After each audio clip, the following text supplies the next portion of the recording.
LamboPlace.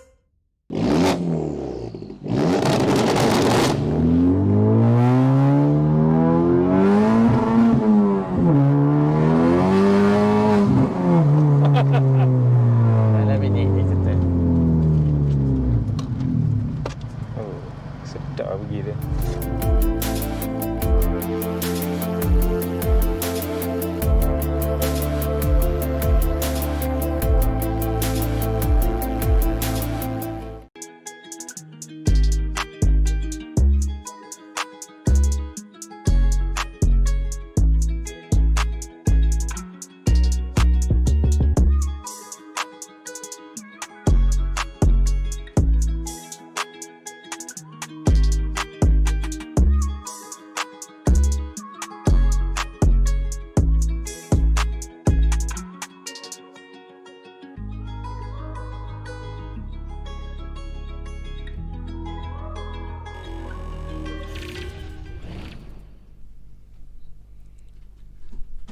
Good evening, ladies and gentlemen. Hello and welcome to the Trumpet International Racing E-Series. We've got a fantastic show lined up tonight. The Pro and Am categories doing battle at the Motegi Twin Ring circuit this evening. My name is Max Palmer. With me in the studio is Inche Budi. How are you doing? I'm doing great, Max, and I'm excited for today's event. Absolutely, the tension is rising. We've already have the cars going out to qualifying at the moment. So before we head out there, let's just introduce everyone who's just joining us for the first time. Where you've been? It's been an awesome championship so far. So this is the Trumpet International Racing E-Series 10,000 ringgit prize pool between the Pro and Am categories, racing in two different types of cars: the GT3 spec Porsche 911 as well as the TCR cars. Both cars fantastic racing all throughout the season. Yes, Mac, and we have a very professional and a very good racecraft driver for tonight, and this has been since the round one. Absolutely, some of the best racing around there. The racing may be virtual, but the competition is absolutely as real as it can be. It's not much virtual in the competition, Max. Absolutely. Before we head to the track there, just a special thanks to our sponsors. Our main sponsor, LamboPlace, with their 5G guarantee, you will not go wrong. Do tune in into the chat box section below. Later on, there'll be a special little promo from them. So thank you so much to LamboPlace.com. Our co-sponsors are Stratus and Excitix, and this event being organized by Trumpet, Adrenaline Impact and Vertex Esports, along with our media partners Galeri Kereta and DS&F. Drive safe and fast. Not to forget our official gaming chairs for 2022, Toda. Yes, now with new see-through effects. That was the latest one. So yeah, special thanks to Toda for these chairs. Really comfortable stuff indeed. So now we've just got word there from our pit lane correspondents that they've started the cars up a little bit early for this round. They can't wait to get out onto the track right now. And of course, this is a very, very special racetrack, isn't it? Yo, Twin Ring Motegi, it doesn't go wrong, Max. It doesn't go wrong. It's a really good track. Absolutely. Born in 1997 and with a unique twin ring layout featuring the 4.8 kilometer circuit that we'll be racing on, as well as an Indy level oval. This used to be the host of the Indy Japan 300. And it seems like the Indy is quite popular in iRacing instead of the actual racing scene, Max. Yeah.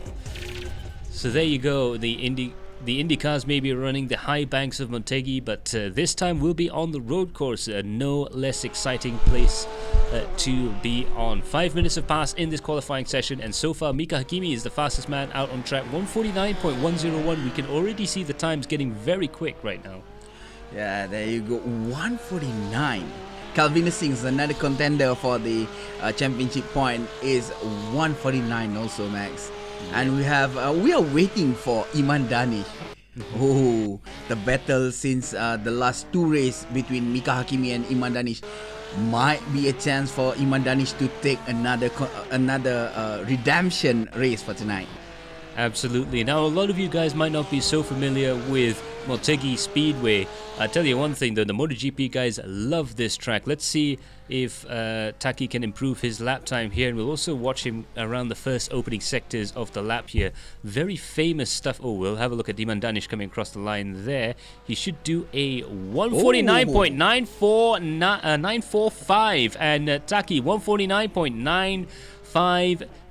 Unbelievable. We were just watching the two of them come across the line there, and Iman Danish and Muhammad Taki into the 149s there. Our top four looking very racy indeed, and of course these are some serious front runners in the championship. I think we're going to have a real explosive race. Yes, Max, this is going to be a front seat action tonight.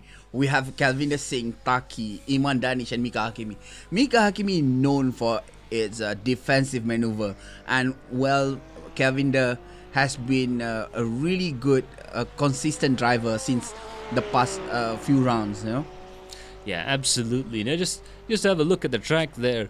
The opening part of the track is fairly flat because it's on the infield, but the track actually goes outside of the oval through the hillside here at Motegi, and fantastic, beautiful region to hold a motor race as well, and it's been the home of MotoGP in Japan for a very, very long time. There's Zero Blinker saying, hello Max and Booty, another week. Yes, another week and another round of awesome racing coming at you right here at the Trumpet Tires International Racing E-Series. You know, it has been 5 weeks, but the excitement never changed. I still pumped till today, you know. Yeah.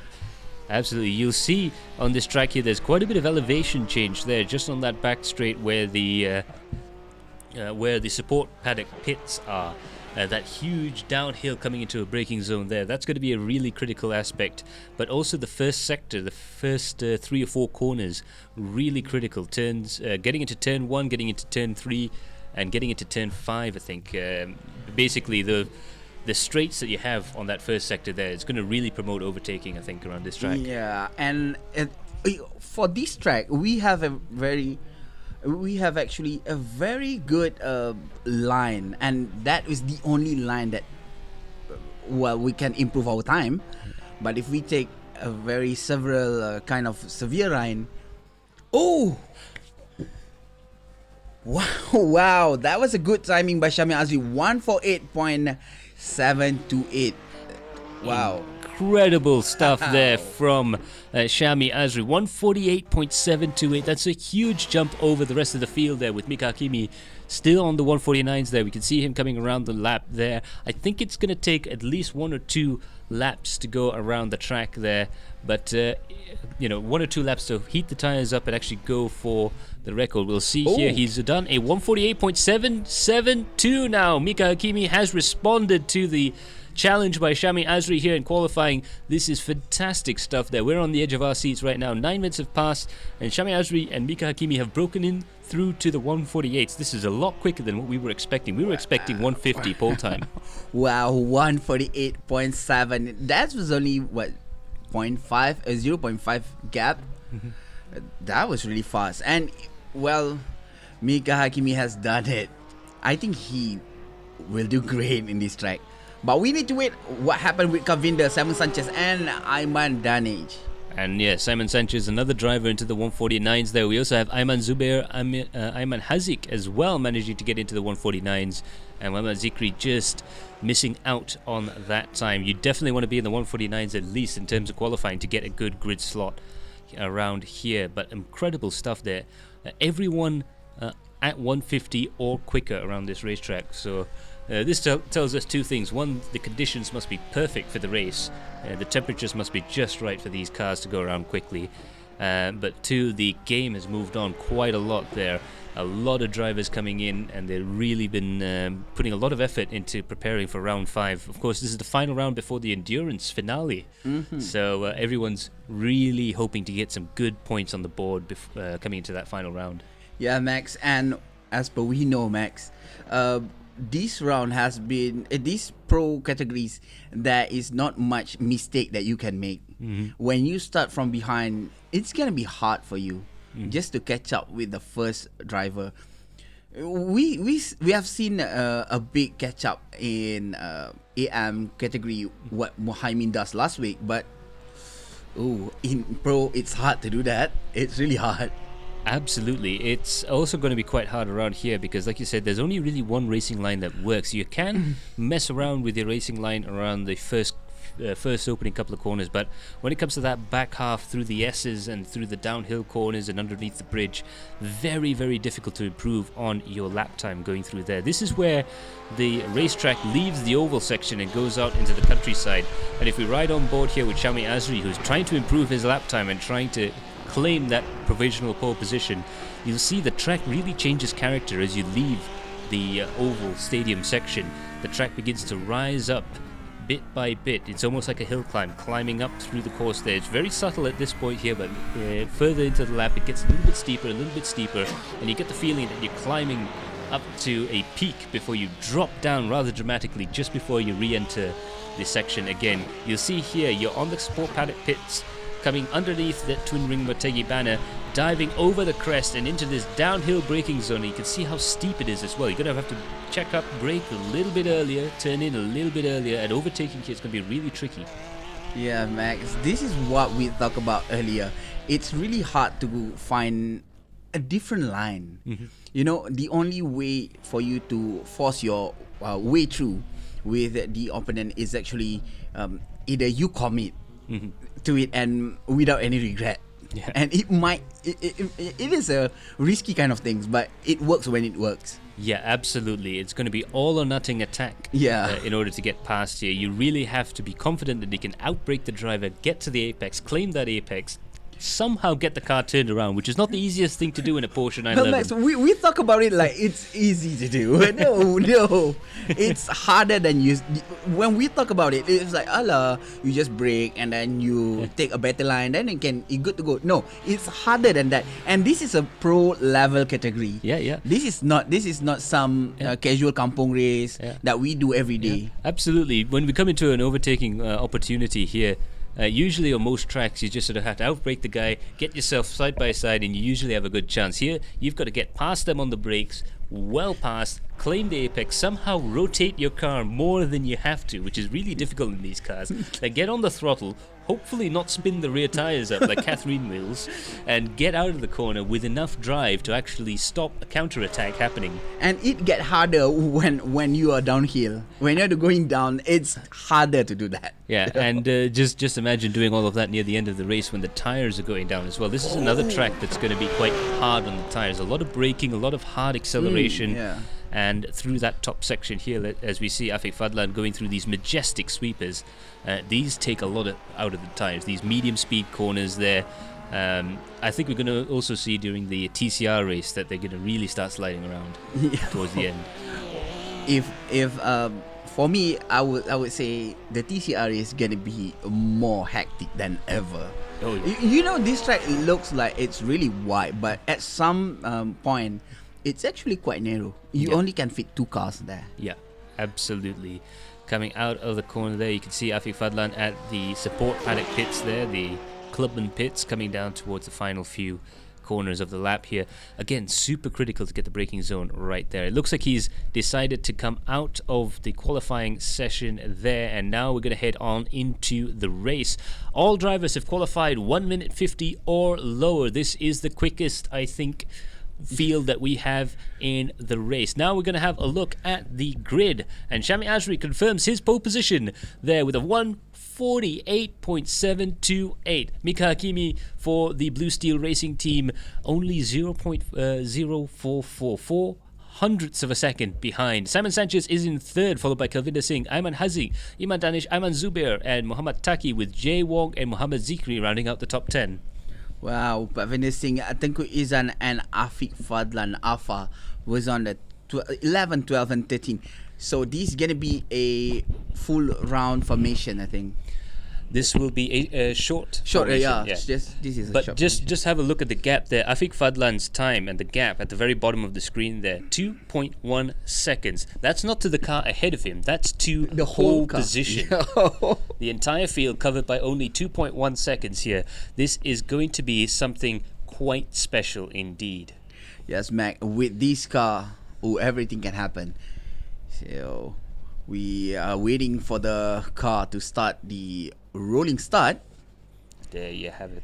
The Porsche 911 GT3R road car that all of these race cars are based off rolls off from the dummy grid that we have set up there at the support paddock exit.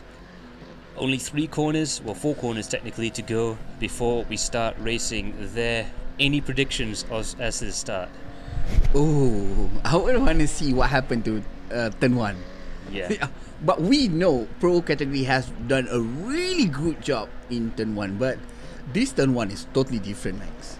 Absolutely. An early pit for the Porsche there, and now the control goes to Shami Azri, and it looks like he's going to push really hard there. It looks like it's going to be a green flag start, and away we go. Green, green, green, says the driver there, and Shami Azri's had a fantastic start, but so has Mika Hakimi. Coming down towards turn 1 there, you can see a couple of guys getting 2 wide, 3 wide there. Jay Wong picks up a position there, battling with Mohamed Zikri there, and Ayman Zubair still battling around the outside of the other driver there. Coming down towards the braking zone here, Taki picks up another position coming through the corners there, but Shami Azri still leads from Mika Hakimi, Simon Sanchez and Kelvinder Singh, 1st, 2nd, 3rd and 4th, and that's Iman Danish there in 5th place, dropped back a little bit in qualifying pace. He's going to have to really push hard in order to try and climb his way back up, and he's also got a fairly tricky driver to overtake in terms of his teammate Kelvinder Singh, who's pushing very hard in front. You know, Taki and Ayman Zubair has been fighting for the first corner there, and Taki has done a great job. He's trying to get the outside of the track and then slowly going inside, and that's work for him. There we could go on board with the driver cam of Iman Danish there, and you can see he's definitely pushing the car around quite a bit there. He's got his racing gloves on there, and you can see he's making a lot of small corrections as he's coming out of the corner there. These Porsches tend to oversteer quite a lot on this type of track. A lot of hard braking, a lot of turning. You can see there Kelvinder trying to use a very different line just to make sure that car has traction on the way out. So looking back at it, Iman Danish coming down towards this downhill section here. There is a possibility for overtaking down here. I don't think anyone's going to take it in the first lap. Remember, these guys start on cold tires. There's no tire warmers in this category, so it's going to take them at least 1 or 2 laps to get some temperature.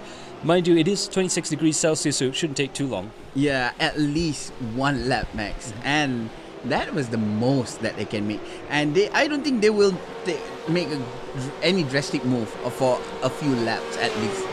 So, well, Iman Danish looks like he got his Raya mood early. He's wearing baju Raya just now. Absolutely. He's got the Nomex 5-proof baju Raya all sorted out there. I just saw a look at Shami Azri's opening lap. It was a 1:51. Opening lap, which is unbelievably fast. I think Shami Azri is going to try and gap Mika Hakimi, but Mika's got other ideas. 0.3 of a second between the two of them. They're still fighting very hard indeed. Another 2 pair that's fighting very hard here. Ayman Zubair and Mohamed Taki there, I believe, coming down towards the braking zone here. Let's see if Ayman has any way around it. Not quite close enough there. He's going to have to wait until the back straight, we think. It's not a lot of overtaking opportunities going into these S's there. Of course, if a driver makes a mistake up from ahead, it could be a very different story. Meanwhile, we'll pick up this battle for the lead there between Shami Azri and Mika Hakimi. Mika is putting a lot of pressure there on our round 1 winner, Shami Azri. Not a slow GT driver by any stretch of the imagination. This guy has a lot of experience in these cars. You can see the line that they took, Max. There was identical line. All the car took identical line. This is what I thought you through before. They just have 1 line, and that is the ideal line that they're gonna take here, or else they won't improve their time. Yeah, it's really critical for them. Yeah, absolutely. So like you were saying, overtaking going to be quite difficult through here. Mika is within striking range, but he needs a longer straight. It looks like he might be carrying a touch more downforce than Shami Azri, so that's a good on Shami's part, just to make sure that car is a little bit quicker in straight lines, make him safer, if you will, going through the race. They are allowed to change swap setups just before going from qualifying into the race. You can actually put a race setup into the car and a qualifying setup, and it appears that Shami Azri's done that, but Mika Hakimi managing to close up the gap quite a bit there. You can see how close they are right now. This is lap 3 of this 1-hour race. Only 4 minutes have passed here. Shami Azri is only 0.2 of a second ahead of Mika Hakimi at the moment. Coming down to the braking zone here, you can see he's gaining every single braking zone there. Mika's definitely got the mid-apex speed and the braking ability to close up with Shami Azri, but I think Shami's just got a little bit of an edge in terms of top speed at the end of the straight.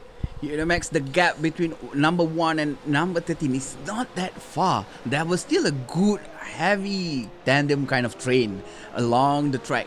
And now Mika Hakimi, Simon Sanchez, Kavinder Singh, Iman Danish was actually trying to get... No, Simon Sanchez is actually defending from Kavinder Singh. So it's hard for him to get to Mika Hakimi. But if I were him, I would just get to Mika Hakimi. Just push And- as hard as possible. Yeah. Just forget about Kavinder Yeah, and just push first. Yeah, with half a second between the two of them, I think that probably will be the case there. Simon Sanchez is in the best position so far in pro category. I think he's never been up to third before, although I could be wrong on that. But if he can actually keep it in the top 3 throughout the course of the race, that'd be quite good. Let's have a look at this replay from Jay Wong, getting the car on the grass. Big sideways moment there. How did he catch that? Oh, that was a good recovery. He was like, no, I'm not gonna play that. Yeah, unbelievable stuff there from Jay Wong. He's showing that he, even though he's come from a different platform, he definitely has the car handling skills and the racecraft to be able to hang in any sim. Fantastic stuff indeed. We're having a look at Ayman Zubair right now, who's still trying to catch after Muhammad Taki. The midfield battle there starting to coalesce just a little bit, although I think I'll have to give it a little bit more time there. Meanwhile, Iman Danish is getting closer and closer to Kelvinder Singh. In fact, he's starting to look left and look right. He's starting to try and see if he can do something. And they're all behind Simon Sanchez right now at the moment. So that 3-car battle is about to commence, and that's going to be quite interesting. If Iman Danish and Kelvinder Singh make a sandwich like what Mika Hakimi has done to Simon Sanchez before, they might have a good chance. Absolutely. Jehan An says it's so intense, and yes, believe you me, absolutely very intense stuff indeed right now. This is definitely turning into one of those chess game matches. You really want to plan out your moves very carefully around this racetrack, because it's so easy to dive up the inside and find yourself with a bigger gap than you started with instead of overtaking someone. So you really do have to plan it out. Like we said, the opening sector is, I think, where you see a lot of the action, and also that downhill run into the final complex of corners.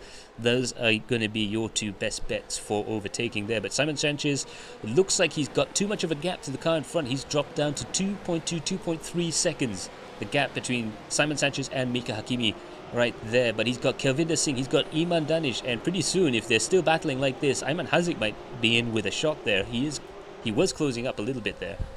Yeah. What happened now is Shami Azri, it's the man on a mission to control the pace of the whole race, Max. But wow, Mika Hakimi is right behind the tail of Shami Azri, and that's not looking great to me. Absolutely. Again, what Shami has got to think of is, yes, he wants to run away as fast as possible from Mika Hakimi, but at the same time, it is quite a hard track on the brakes, on the fueling, and on the tires as well. So he can't drive absolutely flat out. I think Mika Hakimi, he probably could if he decides to go for an early pit stop. So very, very tense stuff indeed. They're sort of stuck at that pace right now, and it's just up to Mika to see how they can get past. And that's the same story here. Ayman Zubair and Muhammad Taki still fighting it out. They're coming into the braking zone there, and in fact they've caught up with Ayman Haziq. So that's another 3-car battle just about to form up here. I think we're going to have some really exciting stuff happen in the next couple of laps.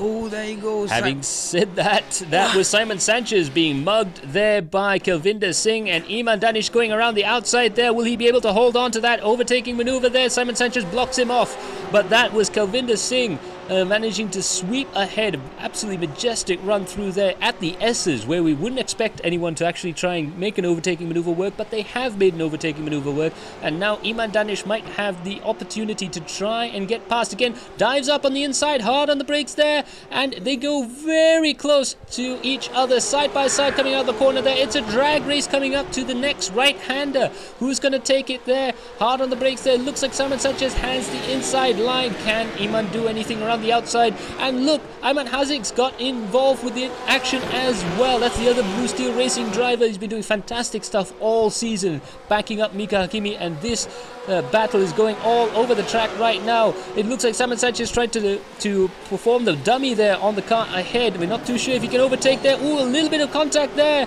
Iman Danish getting checked up by Simon Sanchez and backing up into Ayman Hazik as well. This has really blown up right now. The battle for third position now has 1, 2, 3, 4, 5, 6, 7 cars in tow. He is actually have 8 cars in total, Max. 8 cars now fighting for the third position, and this is wow. This is just great. Simon Sanchez has trying really hard. He has to try really hard just to make sure that Iman Danish wouldn't overtake him. See what happened here. This is where Calvinder took him. Wow. Looks like he went a little bit wide there. Simon Sanchez may have made a mistake on the brakes there, but going further along there, Iman almost having a look there. Simon looking on the inside. They almost went 3 wide through this corner. It's a very tight corner to be going 3 wide around, but discretion proved to be the better part of valor there, and Simon making sure he's still in the race right now, but down in 4th position there. But he's still, Kelvinder Singh isn't quite running away from Simon Sanchez as fast as he would hope.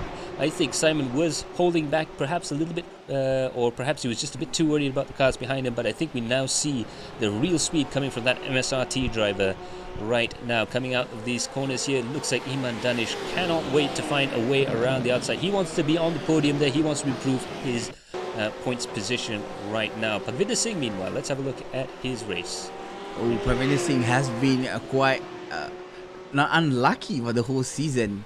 And it looks like he's got another technical fault there from Parvinder Singh. That is very, very unlucky stuff indeed from Roy Charles there. He had to pull off aside to the side of the road there. You hate to see it, especially in a one-make race when something goes wrong technically there. But let's have a look with this battle between Simon Sanchez and Kelvinder Singh and Iman Danish. It looks like Simon can get into the apex a lot faster than Kelvinder can, but Kelvinder can leave it quite quickly. Meanwhile, Iman Danish is looking left, right and center to try and go past here. He's going to go along the inside actually. On the start-finish straight there. Let's see if he can outbrake Simon Sanchez coming into turn 1 there. Hard on the brakes there. He does claim the apex. He hangs the car around the inside there. Big slide, big oversteer, big correction there. And he's managed to get the car through. Unbelievable driving there from Iman Danish. That's what I was talking about. You have to get in there, claim the apex, somehow rotate the car. And managed to get the car out there. But you can see the amount of steering input that we saw from the driver cam, how hard it was to overtake. The word is somehow, Max. It's somehow. It's really hard. Oh, Mika Hakimi and Shami Azri, they were fighting for position right now. Wow, that was a great goal by Mika Hakimi. That was a good goal. Mika Hakimi claim at the podium right now. Absolutely fantastic stuff there. Mika Hakimi around the inside and around the outside through the S's there. Again, a very difficult place to try and overtake. So he's managed to get past Shami Azri. Now Mika's job is to try and push that Porsche as fast as it'll go. Hard down the streets and into the braking zone. He's already got a 0.5 of a second gap right now between himself and Shami Azri. Shami's got to really respond hard in order to counterattack. Mika will do what he best at. Just be persistent. Just be persistent and don't stop. That was what Mika good at. Absolutely, Mika Hakimi there. Now 0.8 of a second ahead of Shami Azri. This is unbelievable stuff there. He's gotten past Shami and now he is on full qualifying pace. Let's have a look again at that replay. Mika Hakimi going in around the inside, goes side by side there, entering the S's here. This is a very tricky part of the track to try and make anything work, but he's managed to claim that apex. Get the drive coming out of the corner there, and Shami Azri just couldn't quite carry the speed in order to counter-attack into the next corner, and that's where Mika Hakimi managed to get him past there. And now with a 0.9 of a second, almost a second's gap, this is unbelievable stuff. Mika Hakimi must be driving as fast, if not faster, than qualifying pace almost. Wow, Mika Hakimi, what he has done was amazing, Max. That is a really hard thing to overtake there, and he managed to commit to that. And now Tengku Izzat, he's been chasing by Muhammad Zikri behind. Yeah, let's have a look there from Tunku Ezan trying to make that overtaking maneuver work, and it looks like Zikri just got the car on the grass there, and you can see he was very desperate because later on he sent the cones flying there trying to catch back up to Tunku Ezan, but these two drivers very closely matched right now. I think there's going to be some fireworks there from him, but hopefully Tunku Ezan will get a good result. We know he has been able to get some fantastic results in sim racing throughout his career on the platform, and it looks like here we might have a little bit of a comeback there from Tunku Ezan. Meanwhile, Muhammad Taki and Ayman Hazik still going at it. 14 minutes passed since the race start, and now we have Ayman Zubair joining up with Jay Wong. Let's have a look at his driver cam as he tries to catch up with Jay Wong, the lonely driver up ahead there, driving for Biff Racing. Ayman Zubair there for Hyperbullz are behind him, and we're riding on board with Ayman, coming down towards the straight here, braking hard at this next corner. You can see the gap that Jay is able to pull out of the corners is quite impressive in these Porsches. He's really managed to master the exits of the corners in these cars. Yeah, we can see how he pulled off from Ayman Zubair right after the corner, right after the exit, and he just swoosh going like that. And Ayman was like, nah, it's not right. No, I'm not doing it right. But Jay has been racing with this car for the whole 5 weeks. So that is the entire season, and this is the first time that Jay coming right into the iRacing platform. Yeah, brilliant talent there. Of course, a little bit of missteps here and there, but that's what you expect from a rookie. He's going to do very well in iRacing, I am sure of that. Meanwhile, let's have a look at this nice long train of cars there. The Adrenaline Impact midfield battle comprising of 60% of the field right now. Going around the corner there, it's the Adrenaline Impact all of the field battle right now. Wow, Max, look at the gap between Shami Azri and Iman Danish there. Unbelievable. That was run. a big gap. Shami Azri trying to get the pace as the same as Mika Hakimi, at least. Yeah, let's have a look here at Iman Danish. He's managed to get himself up into third place. This replay, you can see there, I think they've swapped tactically there because they know that Iman can really push these cars hard in this middle part of the stint there. But that's interesting stuff. This is the Hyperbullz bit where they're now working together, trying to sort out who's got the speed. And Iman Danish will probably have the speed to try and catch up to the back end of the field. We've seen him battle with Mika Hakimi. We've seen him battle with Shami Azri. It could be another attempt for him to get himself up onto the podium there. But Kavinder Singh is right behind him should anything go wrong for the young driver up ahead there. Meanwhile, Ayman Hazik is still looking for a way past Simon Sanchez. And Muhammad Taki is still looking for a way past Ayman Hazik. To be fair, everyone's looking for a way past everyone else at the moment right now, but let's have a look at on board with Ayman Hazik there, the Blue Steel Racing driver. Cool as ever, looking for a way past here. He might be having a look, not quite yet, but in the next couple of corners he might definitely be thinking about it. Ooh, big slide there from Simon Sanchez. Again, just trying to rotate the car into the corner. They're very difficult to do with these cars, but it looks like Ayman not quite having the traction going out of the corner. I find that Simon Sanchez has been sliding for quite some time, Max. In the past few corners, he has been doing that slide a little bit more. Well, it might be severe for him. Yeah, absolutely.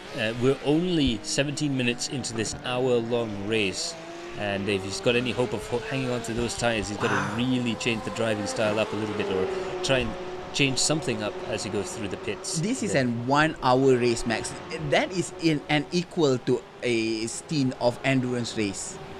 You know how hard it is. Absolutely. The cars, for those of you who are into iRacing, they are running VRS rules. That means 55% fuel for VRS sprint racing. So that will mean that these cars will have to have one pit stop throughout the course of the race. Meanwhile, Muhammad Taki there putting a lot of pressure on Ayman Hazik, who's putting a lot of pressure on Simon Sanchez there. Taki has to look for a way past at one point or another through the course of this race. Let's see if it's this downhill corner here. He's having a think about it. Ayman Hazik having a think about it, rather, but all the drivers deciding to keep in flying formation right now. All of these guys, incidentally, are within 1-2 seconds apart. Wow. This is actually a close race. first from the start, that was less than 1 second gap, and now we have a very big gap. But still, look at how long this train is here. Wow, this tandem is really good. This is a midfield battle that we always talk about. Absolutely, and you can tell that if anything were to go wrong right now, there's going to be a lot of guys from the back that are going to be benefiting from this battling right now. Ayman Haziq still looking for a way past. He still can't quite find a way past the Macau driver there, Simon Sanchez. Meanwhile, Jae Wong there from Singapore also holding his own against Ayman Zubair, who's been putting a lot of pressure on the Singaporean there. Let's see if any of these drivers could do anything. So far, as Tinoob rises there, just says 1 hour is probably one stint in an enduro in these cars. That is correct. But like I said, we are running the sprint rules, so 55% fuel load, they will have to stop before the end of the race. Whereas usually with the enduros, when they have the 100%, you could just about do an hour, maybe an hour 2 minutes, an hour 4 minutes if you're really careful. But you have to be careful with the fuel consumption, the tires and so on. And this track, as per you say earlier, Max, this track, it's not forgiving at all in terms of tire and fuel consumption. It's really a stop and go kind of track with kind of flowy version, but still have a lot of heartbreaking position. Yeah, it's definitely one of the hardest tracks to try and do any sort of fuel saving. Although I do remember that the Shell Eco Challenge actually did a round of their series here, which was quite interesting. I don't think they got quite the same records as they do at somewhere like Silverstone or Sepang or anywhere like that. The eco gonna be like eco-less. Sorta eco.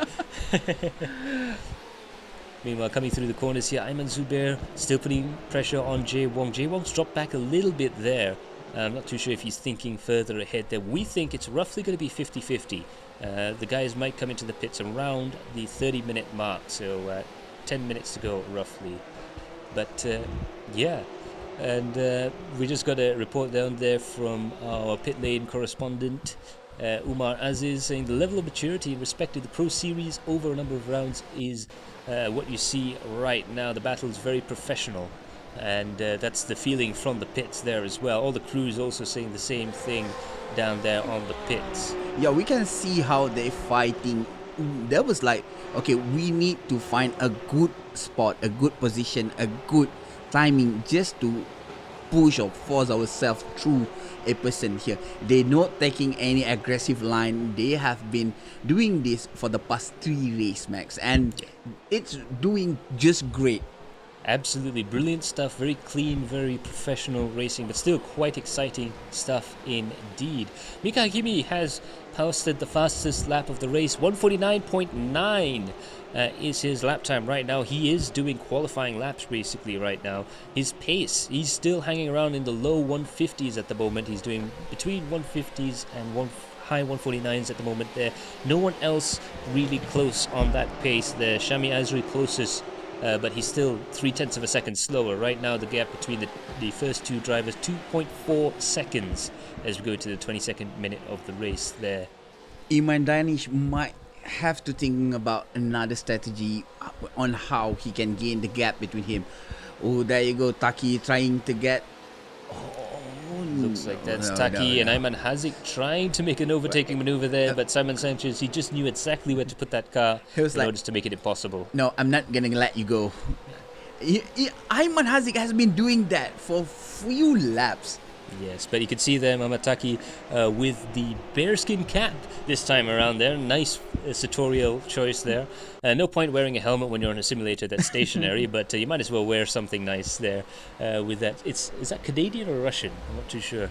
I think it's a Russian. Yeah, it looks like a Russian bearskin cap there that he's wearing. Obviously a faux bearskin cap.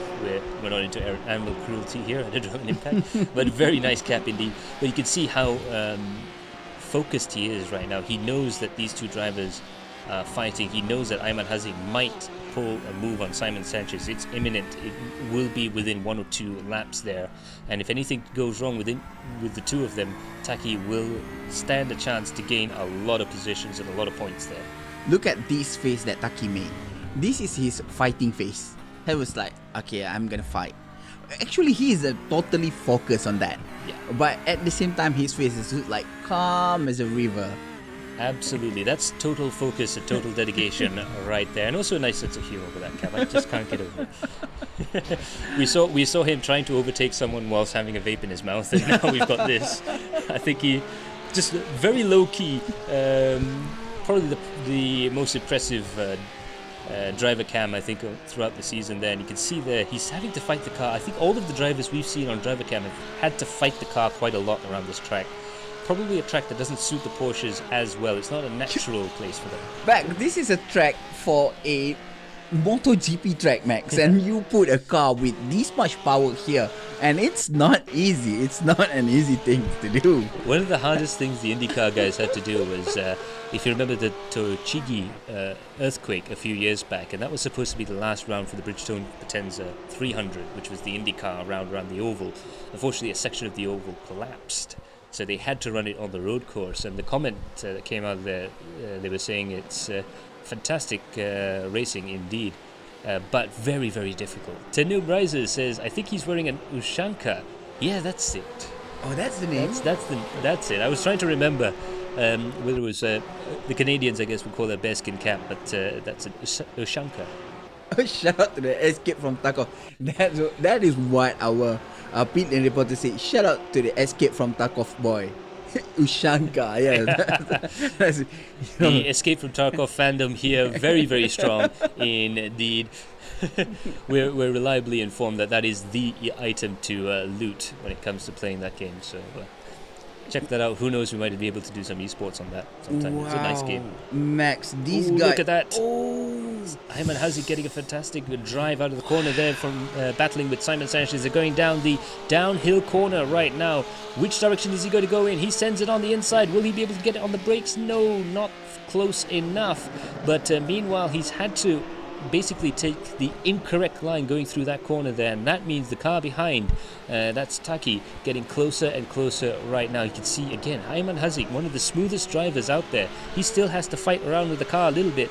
He's trying to go around the outside of Simon Sanchez there, but he's got a rival on the inside. That's Muhammad Taki. They're going to go 3 wide coming down towards the corner there, and it looks like it's Taki that's going to get the upper hand right now, sneaking in around the inside there and just about closing off the gap. Fantastic work there from Muhammad Taki. But Ayman Haziq still trying to fight back hard. But look at that. That is Jay Wong trying to go around the outside there. And that's boxed Ayman Haziq a little bit more. And that's given an opportunity to the car further behind there. And brilliant stuff. Brilliant racing from all of these drivers there. Just giving each other just enough space there. But Ayman Haziq there just managing to hold off that attack from Jay Wong. But there's got a lot of pressure behind him there, because that's Jay Wong behind him. And also Ayman Zubair. Yeah, Ayman Zubair as well behind him as well. But Ayman Haziq there going through these S's here. Jay Wong just looking to the left, looking to the right, trying a different racing line to see if he can get just that little bit of speed coming out of the corners. But as you said, it's very difficult to do that around here. Wow, Taki has made a very good, amazing line there. 3 wide coming to the first corner. That was not an easy perk to do. That was just wow, and I lost my word there. It's unbelievable stuff indeed, to hold your nerve, knowing the guy ahead of you is going to try and overtake, and you basically jump him. How are you supposed to react to that? You've taken up all the space, and yet Taki manages to find that extra 6 feet he needs to park that Porsche in the inside of the corner there. Brilliant stuff there, a brilliant bit of opportunist driving there from Jay Wong. He could have made that work there, but unfortunately Taki was just a bit too close in front, and they all got a little bit boxed up. But I think if Taki managed to be just a couple of tenths further ahead, Jay Wong might have been able to carry it around the outside there. So that's incredible driving. This is the sportsmanship and the respect that Omar said earlier. They know when they want to back off so that they don't really collide with each other, and it worked. Absolutely. They were really pro here, Max. They were really pro. The racecraft is top notch for tonight.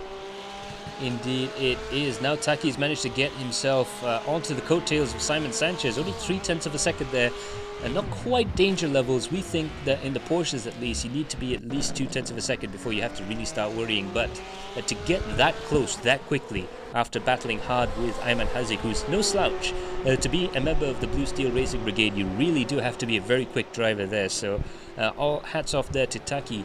Well, keep his hat on. We're quite nice hat there from Taki, but nevertheless, fantastic driving indeed. Well, there you go. Wow. Taki and Simon Sanchez. Simon Sanchez has a very hard time right now trying to save his fuel, trying to save his tire, and he need to push as hard as he can just to get over with Taki behind him. Yeah, absolutely. Now let's have a look at the guys up ahead there. Mika Hakimi has decided to stay out there. We were talking about 29-30 minutes, that being the pit lane window. So far, Mika Hakimi still out there, and Shami Azri still out there as well. Mika Hakimi still doing very quick lap times, 150.245, but Shami is slowly starting to catch up, I think. Mika had to push that car, and especially those tires and fuel load, quite a lot throughout here. I think the pit stop strategy is going to be the determining factor again for Mika Hakimi if he wants to keep the lead. Yeah, that's what I said earlier, Max, regarding how Iman Danish need to do the pit strategy just to make sure that he can catch up to to Shami Azri and Mika Hakimi. 9 seconds behind, it's not an easy thing to do, and they have only 30 minutes left just to make sure they improve their timing and their laps. Absolutely. It's all about trying to keep the car going as fast as possible whilst not hurting it as much as you can. It's not like a sprint race, it's not like a 10-lap race where you can just go all out and attack from start to finish. This is really where the stories start to roll out and open up a bit. The entire field, incidentally, is within a minute of each other, which if you've ever watched a Formula 1 race or a MotoGP race even, it's super rare to find an entire field of cars within a minute of each other out on track after 30 minutes of hard racing. So far, the only retirements have been Parvinder Singh and Afiq Fadlan, who's out. He's in the pits right now, 3 laps down. Hopefully, we might see Afiq pop out again. He's usually not one to quit, and he likes to wander around there, but we'll see what... Maybe they have a little bit of mechanical issue with their rig or something. That might happen in a race. You know, 1 hour race, it's not a really short race. This is a really long race, and anything technical can happen, either in-game technicalities or your rig technicalities, your hardware things. Absolutely. The first of the front runners are coming into the pits there. That's Kalvinder Singh, and I believe that is quite a few of them. Kalvinder Singh, Simon Sanchez, Ayman Hazik and Jay Wong all deciding to head into the pits right now for their service. But the race leaders, Mika Hakimi and Shami Azri, still out there, first and second place.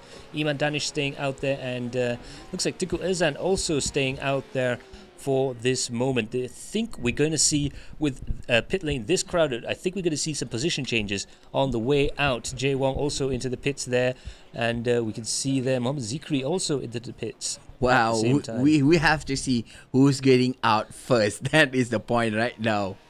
We need to see who is going out first. Seems like, Kalvinder Singh is going out. Yes, Kalvinder Singh managing to get out ahead of Ayman Hazik, who's managed to really jump ahead of a couple of drivers there. Jay Wong as well. Simon Sanchez taking quite some time in there. I wonder if he's got a little bit of a problem in the pits, or if he's He changed his tire. That might be the issue, right? Yeah, he could have changed his tire. Yeah. He was sliding around quite a bit there. This could be interesting because he will have a massive grip advantage if he gets out of the track, switches the tires on quickly. He might be the fastest man out on track by the end of the race. That might be the play.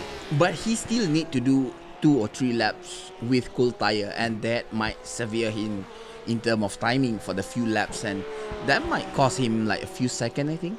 Yeah. Absolutely. It's interesting to see that Mika Hakimi and Shami Azri not yet gone into the pits. I think they might be trying to stretch their first stints as far as possible, which is impressive stuff considering the pace that they've been on. But just as I say that, Mika Hakimi has gone into the pits. Shami Azri also into the pits there. Let's see what happens with Iman Danish. He also does go into the pits, in fact. This is going to be Very interesting indeed. Iman Danish has the opportunity to try close up that gap with a faster pit stop, but of course it's going to be between the positions between Shami Azri and Mika Hakimi. And there's been an accident there. There's been an accident between Teguh Izan and Muhammad Taki there. Not too sure what happened on the entry into the pits. I was just want to say that the pit exit is not really that kind. Absolutely. Let's have a look here. Muhammad Taki looks like he's just run a little bit wide there, and Teguh Izan just about managing to avoid contact there, but very unlucky stuff there from Muhammad Taki. Going into the pits there. It's so tricky to get that pit lane entry right at this track here. It's a very tight chicane, and you really want to avoid going onto the grass and getting 1x for no reason going through there. You don't want to get an off-track penalty. But there you have it. Mika Hakimi managing to get out on track ahead of Shami Azri, but the critical piece of information is that they went in with 2.3 seconds gap, and now they've come out with only a 1.1 second gap between them. This could be very, very important for the race. Well, let's see here. If Shami Azri try to take less fuel, it might work. But he might need to think about it when the race come to end. Yes. That's going to be a very, very hard things to predict, Absolutely. He would have definitely taken less fuel in order to get that gap down. Also, he could have been just a little bit quicker through the pit lane entry and exit, which, of course, doesn't get practice as much as the rest of the racetrack. It's, sometimes you can gain a couple of tenths of a second just from entering and exiting the pits. It's why in Formula 1 they often actually do practice that, especially if it's a tricky entrance into the pits. But again, 1 second gap, a reduction of 1 second in the gap, it leads me to believe that Shami Azri definitely has a lighter car. He could be faster at this crucial point in the race, but what he's got to do right now is he's got to try and overtake Mika Hakimi and build up a bit of a gap so he can start to fuel save, if that is the case, if he has short fueled the car. Shami Azri is one of the contender for winning the prize, the podium prize for the championship position, and he's in the second place right now. If he can get past Mika Hakimi, he might get a very good chance on the next race, Max. That might be a very good idea for him.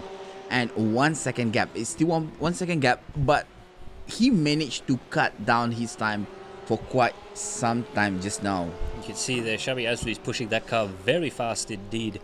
Really running right to the edge of the track at the moment there. Both drivers doing a 150.1 right now.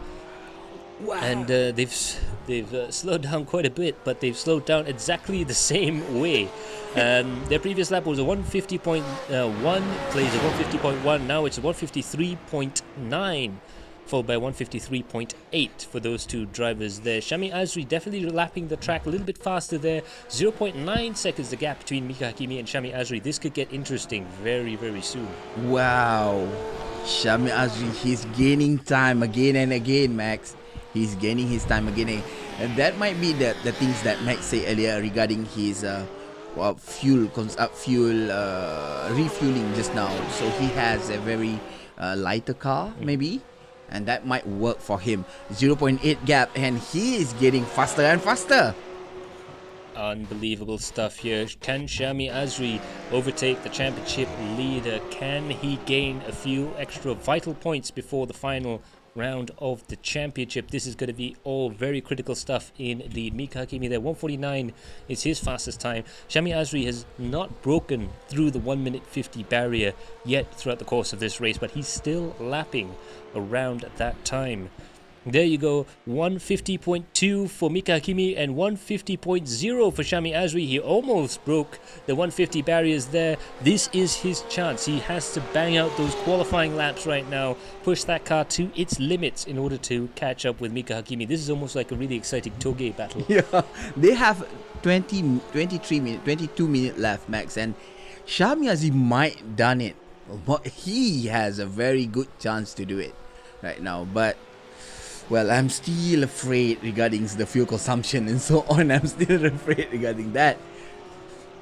Indeed it has, and the gap is fluctuating quite a bit. You can tell both drivers are pushing and pulling and gaining positions in some places, perhaps making a mistake in a couple of other spots as well. But there you can see Mika Hakimi coming out through the final corner there. He's got the perfect piece of track right now. Because nobody's been lapped at the moment out on track, and Simon Sanchez is only 1 minute 6 seconds behind, Mika effectively has an empty track ahead of him to try and push as fast as possible and get those times down. But of course, Shami Azri has the same advantage. He doesn't have to overtake anyone, he doesn't have to lap anyone throughout the course of this race. So this is going to be quite close stuff indeed. We still need to see what happened when the 15-minute marks on the race, because the tire could be quite severe at that point of time. It's not. Has been a very fast-paced race, on and on over the crash and so on, braking here and there, and the tire is severely injured right now. It was like abuse. Well, I think it's these cars do run on Michelin tires or Pirellis. Oh, I'll have to check in with the pit lane reporter later on to see what tires they're on, but they're definitely on some high quality rubber for sure. Yeah, I think it's Pirellis. It's Pirelli, yeah. Yellow. That color, you won't go wrong with that color. Oh yep. my god! But definitely Pirelli's there on these cars there. But whatever tires you use, regardless of quality, the harder you push them and the longer you keep them at a high temperature, the worse it is for them effectively. Let's have a look at that last lap. 150.2 from Mika Hakimi, 150.2 from Shami Azri. Wow! 1 second gap between the two of them. This could go either way still. Hands down, they are doing identical laps. Yeah. There's like, okay, this is my line, you follow my line behind, huh? That's what they're doing right now. The problem is Shami Azri doesn't have the draft because it's 1 second behind. If he like 0.5 of a second, so he might have a chance to draft towards Mika Hakimi there. Yeah, that's going to be the secret in that battle. 0.9 seconds now between the two of them. Meanwhile, 0.2 seconds apart is Jay Wong, still putting a lot of pressure on Ayman Zubair, even through the pit stop window there. In fact, he might have gained quite a bit of ground between himself and Ayman Zubair around the course of this track right now. It looks like he's looking to the left, looking to the right. He's looking for an opportunity to pass. Coming through the this final hairpin before the back straight. I think they might try and do an overtaking maneuver on the back straight. Jay Wong there still trying to get that draft. Ayman Zubair tried to break that draft as he comes down the hill there. Not close enough, but if he could really catch up in these last few corners, that's going to be a big help in Jay Wong's attempts to try and get into the top 6 there. Wow, Jay Wong seems very confident with his line right now. He's breaking a very late entry braking there, and he managed to close up the gap again and again. Yeah, 0.3 of a second there between Jay Wong and Ayman Zubair. Enough to get the draft, but not quite enough to overtake in one straight. He has to really close it up there, but you can see coming through the corners there, he gains almost 0.1 of a second through corner entry, and I think that shows to me that he's got better brakes and better grip from the tires. Yeah, he's doing a faster lap than Ayman Zubair on the last lap, Max. It's, what, 0.4 of a second? Yeah, that's faster. a lot. Yeah, that's a lot. And maybe a couple of laps, he might do a very aggressive of a push just to make sure that he get that 6th position. Absolutely, and that's going to be critical for Jay, especially if he's lapping faster than Ayman Zubair. That would mean that he's being held up by Ayman Zubair. Of course, Ayman Hazik is only 2 seconds ahead of this battle right now. You can see Ayman Hazik, is only 2 seconds away. So I think Jay Wong has the pace to even try and challenge 5th place at the moment right now. But that battle between Ayman Zubair and Jay Wong is going to get real hot real quick. Oh, we still in the 42-minute mark right here. So Shami Azri, 0.7 second behind. He got 0.2 second gap closer from 2 laps. So he need, what, 10 more laps? Yes, and in the time remaining, that could just be possible. 50.129 for Mika Hakimi and 50.020 for Shami Azri. Shami's going to do what, to be fair, got a frog in the throat section there. But yeah, Shami Azri, what he's got to do now is just do what he is good at in endurance racing, which is just get those really quick lap times in. Meanwhile, a special shout out to Nick Muhammad Nazri, our #1 commentator on Facebook every week. Thanks for always joining us on the stream there. Not only in race, Max, including the post-race show. There He you go. was Power, there. It was like power. power adrenaline impact, power max. Terima kasih. Thank you so much, Nick Muhammad Nazri. It's great to have all of you guys on board. Remember, a lot of the guys in the comment section down below will be racing.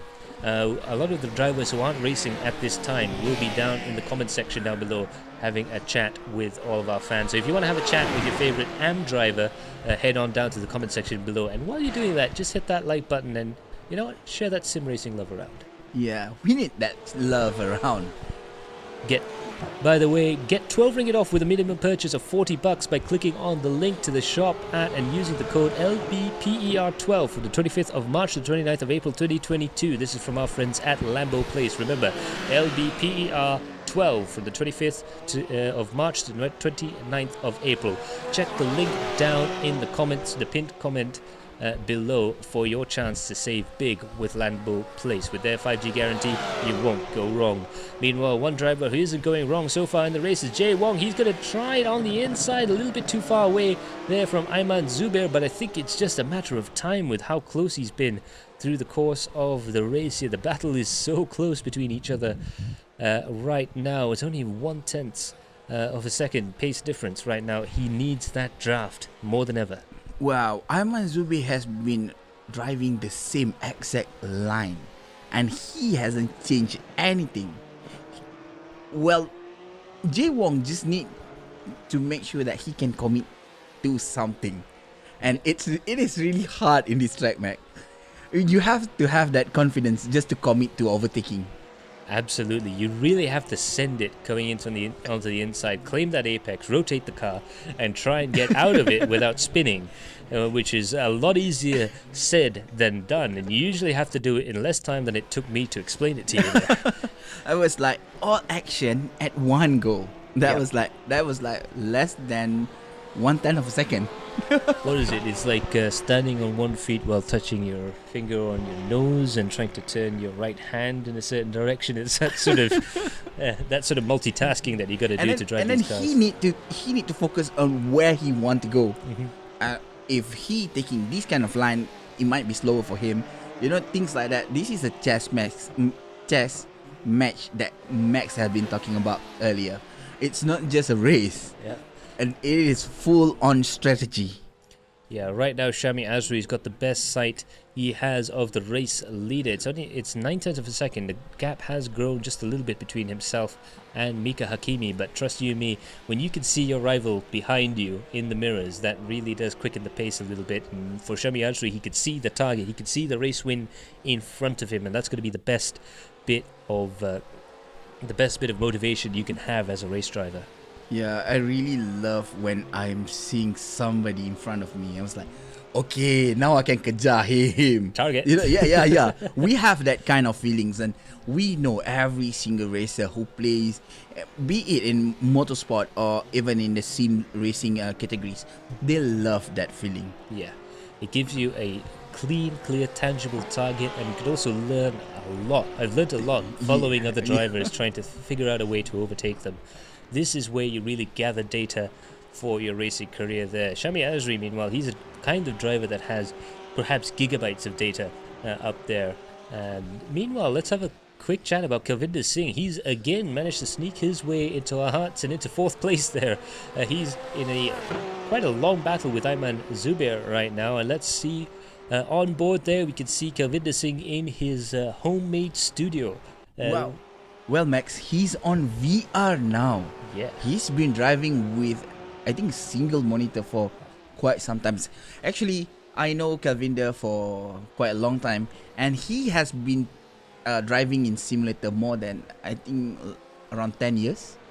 He has been driving in simulators. He has a very good experience on where to go, what to do, and so on, and a very good racecraft. And you can see that from the first round, he has been consistent with the position and the lines that he takes. You know.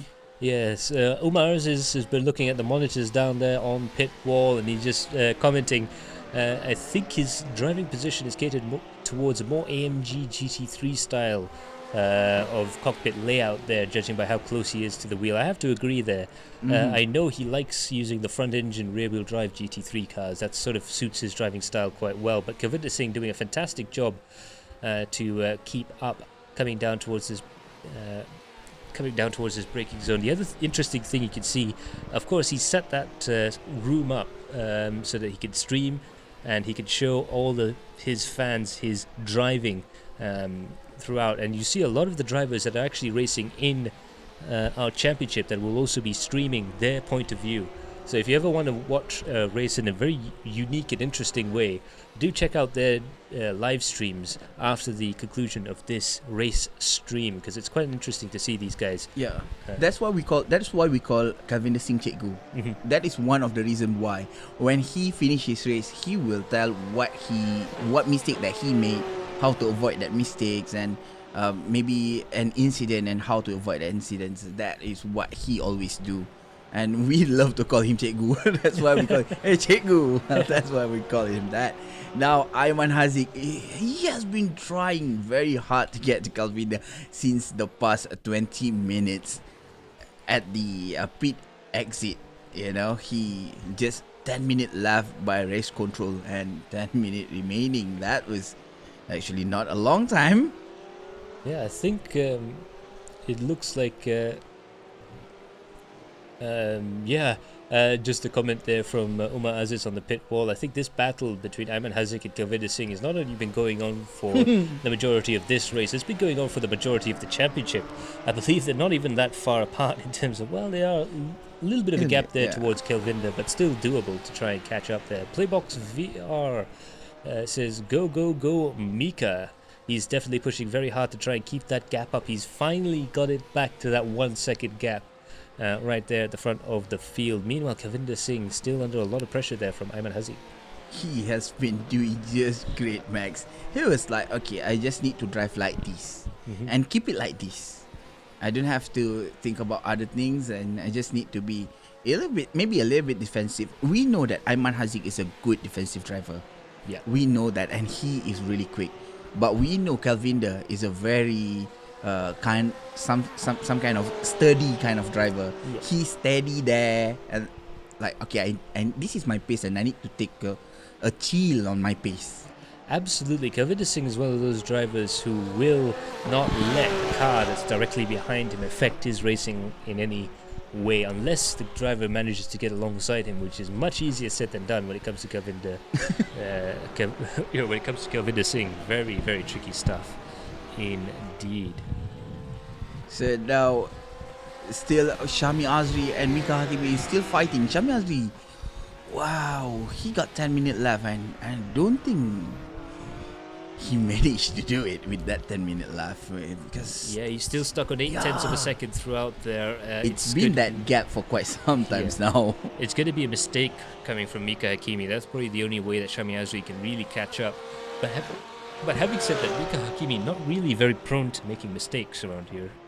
Yeah, Mika Hakimi is also one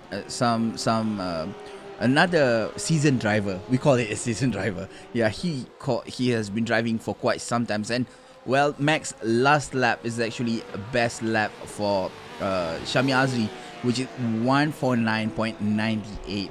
Wow, he's finally broken through the 149s here in terms of race pace, and that's where he's managed to gain up that position back up to Mika Hakimi, but he is running out of time a little bit there. Again, it's going to, I think, come down to a mistake from Mika Hakimi. Again, not that, well, knock on wood, but we haven't seen one from him over the course of the season. There, incidentally, our table is in fact made out of wood for this very purpose. Weihan will sympathize. and you know that, right? Mika Hakimi, when he driving, he's actually listening to us. That is some driver that when they are driving, that was actually listening to our commentary. Yeah, oftentimes they are aware of the commentator's curse, and they often be just telling us, don't talk to us too much." There you go. Still, Shami Azri still 0.8 behind Mika Hakimi. The gap haven't changed that much, I think. Yeah, he's closing up through the back half of the track there. He's gone from 0.8 to 0.77 into that braking zone there. I think Shami's got a little bit better braking position, braking ability compared to Mika Hakimi. He's got a little bit more traction in the tyres left. He's running the car light, which makes sense because you're not wearing the tyres out as quick if you're running a lighter car. Shout out to Mohamed Zikri there. He was having a little bit of trouble in the since the early part of the race, but he's still trucking along there and still keeping his spirits up. He will get a point for finishing in the position he is in right now. He is in 10th position right now, and I think any point is useful in these championships, but you can see he's got terrible problems with the suspension of his car right now. That's why he's had a couple of interesting moments, as we saw there. There's a uncuttable drift. Yeah. So Ayman Haziq and Kalvin Singh again. I think they're gonna fight until the end of this race again. Unquotable drift. I think you meant uncatchable drift. It's same, right? It took me a second there with everyone giggling away in the background.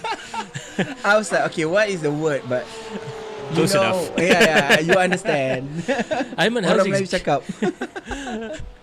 Oh my god. Ayman Haziq getting really close to the back of Kelvinder Singh. I think Kelvinder, he's been steady as a rock there, but Ayman Haziq getting just closer and closer and closer to the back at the moment. The gap between first and second place is really going back and forth like a yo-yo, but this has been steady. Ayman Haziq getting closer and closer to Kelvinder Singh all throughout the race here. I think this could be quite dramatic stuff indeed. Let's go on board with Ayman Haziq as he tries to plan his maneuver around Kelvinder. Oh, you see that slide over there? You see that? It's like that was scary. And we have like 4 minutes left in the race, and that's like that's not an easy thing to counter, Max. Oh yeah, absolutely. The tires are pretty much gone at this point in the race. Even the endurance guys would be thinking of coming into the pits by now for tires. That's how hard the track is to drive on. But you can see he's just claiming the apex there, just starting to turn in a little bit earlier, starting to use a little bit more of the corner there, a little bit too much of the corner. That's given a chance to Ayman Haziq to try and really close up right now. You could just about read the sticker on the back of that bumper as they're coming down towards the first corner here. Ayman Haziq looking a little bit just to try and perhaps force Kelvinder into a bit of a mistake there, but I think Kelvinder's tyres are really hotting up right now. They're overheated a little bit there, and that's why he went a little bit wide. Ayman Haziq there just having a bit of a smile to himself. I think he can smell blood in the water. I was like, I'm coming for you, Kelvinder. You know what, we talked about Mohamed Zikri earlier. With these, when we were opening for the qualifying round for the whole season, we have more than 80 contestants going in, and this is the racer that managed to put their time on top of all the 80 driver, and this driver is actually the fastest and fast on that qualifying session. Absolutely. Ayman Haziq in the MX5 qualifying session, we had a one-make MX5 one-lap battle to try and get all the drivers qualified, and of the 80 drivers, Ayman Haziq in fact is the fastest driver out there. He beat his teammate Mika Hakimi, he beat Shami Azri, he beat quite a lot of the more fancied named out there, and I think, you know, if the championship had gone a slightly different way, he would have been battling with his teammate for the lead of the championship. But as it stands there's still a nice little battle going on between himself and Kelvinder Singh here. 0.2 of a second between the two drivers there. I think this might be coming very, very soon here. Coming through the corner, Ayman just has the traction coming out of the corners there. Kelvinder using as much of the racing surface as he can in order to keep that Porsche ahead. of Ayman Hazik, but it looks like it's going to be fairly, with 2 minutes left in the race, I might add. This could get very interesting indeed. Yeah, Mika Hakimi, I think that Shami Azri will just sit there and, well, be grateful for the second place, and it doesn't, just don't make any mistake. just don't. Yeah, absolutely. Now, coming up next, we're going to have a very exciting race, I think. The AM class in Motegi is going to be incredible. I've seen these cars do the Japanese TCR championship around here, and trust you me, it is some of the most explosive racing you're going to watch. So do stay tuned. Right after this, we will have the AM class category. Meanwhile, going around the corner there, and it looks like Ayman Hazik, just having a think about it, not quite able to do so. Jehan An there saying, am I the only one who thinks the track layout seems like a cute dinosaur facing left? I didn't really want to say that, but you're right. yeah. Like, it is. Yeah. A little hump and everything. But Kelvin is Singh there under a lot of pressure there, but he has managed to get out of that section just a little bit quicker than Ayman Hazik. He's brought himself a bit of a breather there. 1 minute left in this race at the moment. Shami Azri managing to catch up a little bit, but it's too late now for Shami Azri. Meanwhile, it's not too late for Ayman Hazik if he plays his cards right. I think this will be the last lap of the race coming across the start-finish line there. The white flag is going to be shown to the rest of the drivers coming around the track at the moment. Let's have a look at the instant replay here. Iman Danish in third position, all on his lonesome there, but getting the car very wide on the corner there. That could have been really scary. Wow, for that Iman. That was a scary thing. Iman Danish there very comfortably in third position, 23 seconds behind the leaders, but 5 seconds ahead of Kelvinder Singh, and with no real danger of losing it apart from that near off-track moment there. Yeah, he could hit the barrier at that point, Max. It is really hard. Yeah, that would be heartbreaking. That was the last lap, bro. That would have been heartbreaking. Meanwhile, Jay Wong's managed to catch up with Ayman Zubair. I don't think they have enough time to do anything here unless Ayman Zubair is running a lot slower than we expect. Let's just have a look at their previous lap times there. And I believe Ayman Zubair doing 151.29s, Jay Wong doing a 150.9. And the previous lap 151.18 compared to 151.3. So these lap times are going all over the place right now for those two drivers. Meanwhile, Ayman Hazik's managed to close up to Kelvinder Singh. He's got a lot of pace going through that section there. Diving through the S's here. This is close enough. I think we're going to see some action coming very, very shortly there. And there's another car up ahead. That could be very interesting stuff indeed. I believe that might be the car of Iman Danish coming down towards the corner there. Meanwhile, let's have a look at our soon-to-be race winner there. A lot closer than usual, but Mika Hakimi comes across the line to cement his lead in the championship. Your round 5 winner here at Motegi, Mika Hakimi, followed by Shami Azri, and you can tell he is absolutely delighted by that. He had to drive brilliantly, perfectly to get that win, and you can tell he's got a lot of satisfaction from that. Brilliant stuff. He is one very happy Porsche driver. Max, he has been fighting since the first lap until the end. How happy can he be? Meanwhile, how it is. Meanwhile, Ayman Hazik's going to go side by side with Kelvinder Singh, but it's just not enough real estate there to make that move work. Kelvinder Singh, another brilliant driver. We never really get to talk about him, but this time we managed to talk about him for quite a bit. So hopefully that makes it up, Kelvin. Oh my God! Now we're still waiting for Takio. That was unfortunate. Things happened to Taki at the pit entry. This is the second race in a row where we've seen a driver come up a cropper in the pit lane pit entry. Just eat the driver. Yeah, we need to feed the pit lane before the races start, guys. But Taki does eventually come across the line, and that would leave Simon Sanchez, the last man out on track there. So our positions, finishing provisional results right now. Mika Hakimi in first place, followed by Shami Azri in second, and Iman Danish in third. Brilliant podium there from Iman. Meanwhile, in fourth position, Kelvinder Singh manages to get past Ayman Hazik by 0.08 seconds, the final finishing order there. In sixth place is Ayman Zubair, followed by Jay Wong, Muhammad Taki, Simon Sanchez, and Muhammad Zikri, the final point-scoring position. That was a good race. That was a good race. This is a pro level of race. You can see their driving skills and their driving effort. Indeed. And I think this must be one of the closer races there. 1 second was the gap between Mika Hakimi and Shami Azri. It was 1.1 seconds as they left the pit lane for their final stint, but it was at the end 1 second between Mika Hakimi and Shami Azri. One mistake from either driver could have determined that battle, but no, they all drove perfectly. But yeah, that's going to be it from us here for the Pro Class race. Do stay tuned. However, the AM Class race is coming up very, very shortly, so do stay tuned for that. I cannot wait because Motegi is so good for TCR racing. So that's going to be what's coming up next. Do you have any predictions? Obviously, here and there.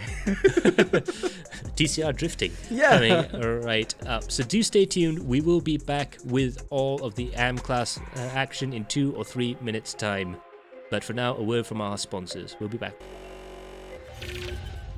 So, Mika Hakimi, fantastic job to get himself up to first place. Shami Azri in second and Iman Danish in third. But Iman Danish is going to dive in on the inside. Will he be able to hold on to his position there? Yes, he has, in fact, got himself up into second place. Brilliant start there from Iman Danish. But it looks like Taki has managed to get himself ahead of Jay Chong. Amazing driving indeed. No, he's locked up. He's locked up. He set the car high up into the corner there, but he saved it. He saved it. Unbelievable driving there from Taki. Coming in towards the inside there. Kelvinder side by side with Ayman Hazik there, and he's got the nose of the Porsche ahead of him. They're going to go side by side down the straight there, and it looks like Kelvinder has managed to get that car ahead. Mika will have enough fuel to get across the line, and he takes it.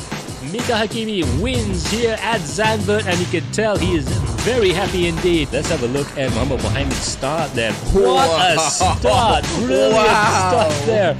Does that car have four-wheel drive or what?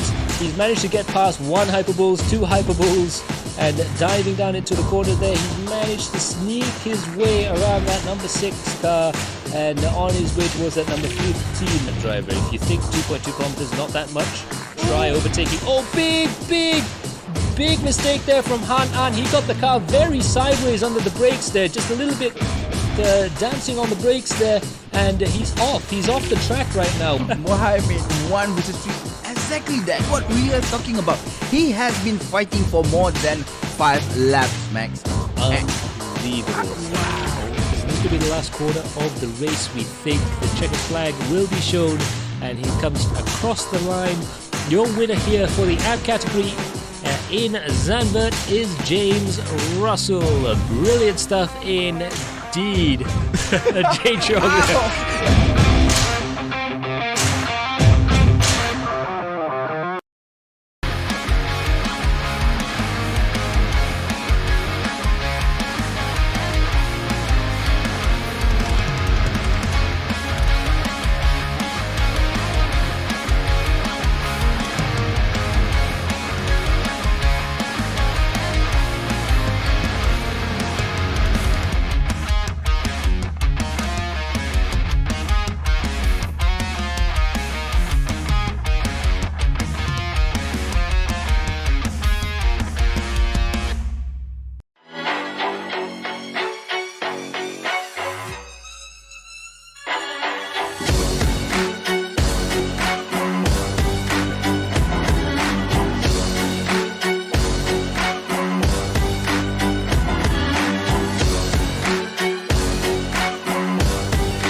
LamboPlace.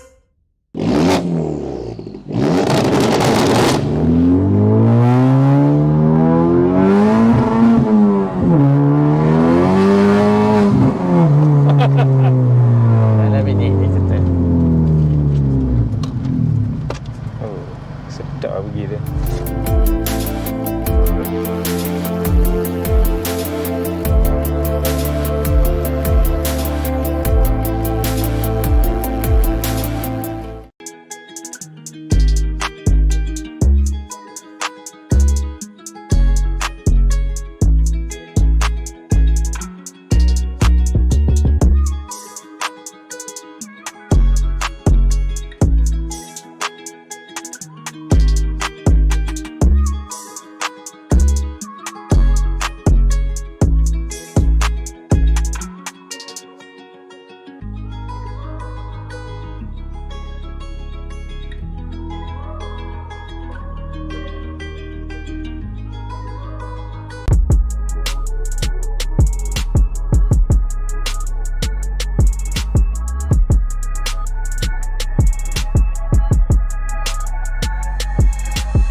And it's away we go. Mika Hakimi, fantastic job to get himself up to first place. Shami Azri in second and Iman Danish in third.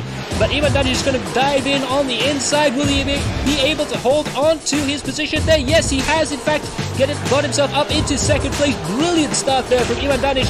But it looks like Taki has managed to get himself ahead of Jay Chong. Amazing driving indeed. No, he's locked up. He's locked up. He set the car high up into the corner there, but he saved it. He saved it. Unbelievable driving there from Taki. Coming in towards the inside there. Kelvinder side by side with Ayman Hazik there, and he's got the nose of the Porsche ahead of it. They're going to go side by side down the straight there, and it looks like Kelvinder has managed to get that car ahead. Mika will have enough fuel to get across the line, and he takes it. Mika Hakimi wins here at Zandvoort, and you can tell he is very happy indeed. Let's have a look at Muhammad Mohammed's start there. What a start! Brilliant start there. Does that car have four-wheel drive or what?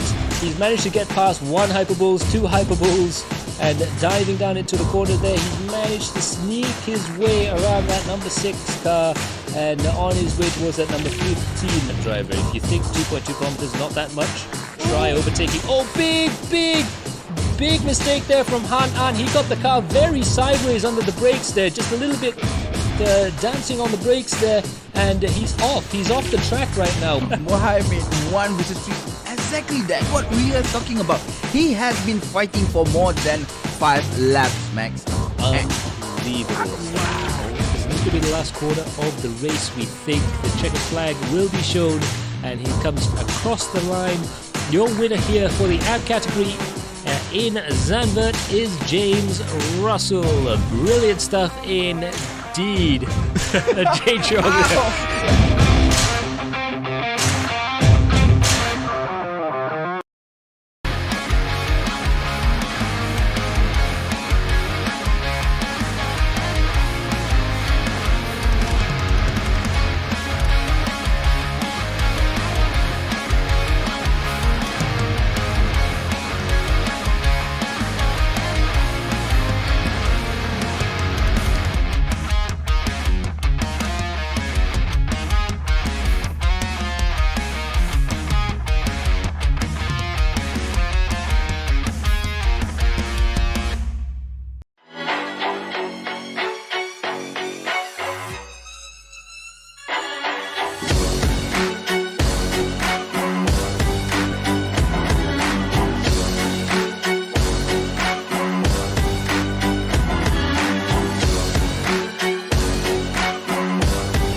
LamboPlace.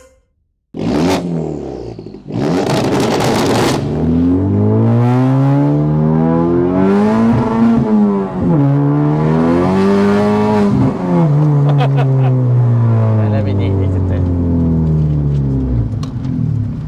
Oh, sedap pergi tu.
And it's away we go. Mika Hakimi, fantastic job to get himself up to first place. Shami Azri in second and Iman Danish in third. But Iman Danish is going to dive in on the inside. Will he be able to hold on to his position there? Yes, he has in fact got himself up into second place. Brilliant start there from Iman Danish. But it looks like Taki has managed to get himself ahead of Jay Chong. Amazing driving indeed. No, he's locked up. He's locked up. He set the car high up into the corner there, but he saved it. He saved it. Unbelievable driving there from Taki. Coming in towards the inside there. Kelvinda side by side with Ayman Hazik there, and he's got the nose of the Porsche ahead of it. They're going to go side by side down the straight there, and it looks like Kelvinda has managed to get that car ahead. Mika will have enough fuel to get across the line, and he takes it. Mika Hakimi wins here at Zandvoort, and you can tell he is very happy indeed. Let's have a look at Muhammad Mohammed's start there. What a start! Brilliant start there. Does that car have four-wheel drive or what? He's managed to get past one Hyperbullz, two Hyperbullz, and diving down into the corner there, he's managed to sneak his way around that number 6 car and on his way towards that number 15 driver. If you think 2.2 kilometers is not that much, try overtaking. Oh, big mistake there from Han An. He got the car very sideways under the brakes there, just a little bit dancing on the brakes there, and he's off the track right now. Mohammed 1 versus 3. Exactly that, what we are talking about. He has been fighting for more than 5 laps, Max. Unbelievable. This needs to be the last quarter of the race. We think the checkered flag will be shown, and he comes across the line. Your winner here for the AB category in Zandvoort is James Russell. Brilliant stuff indeed.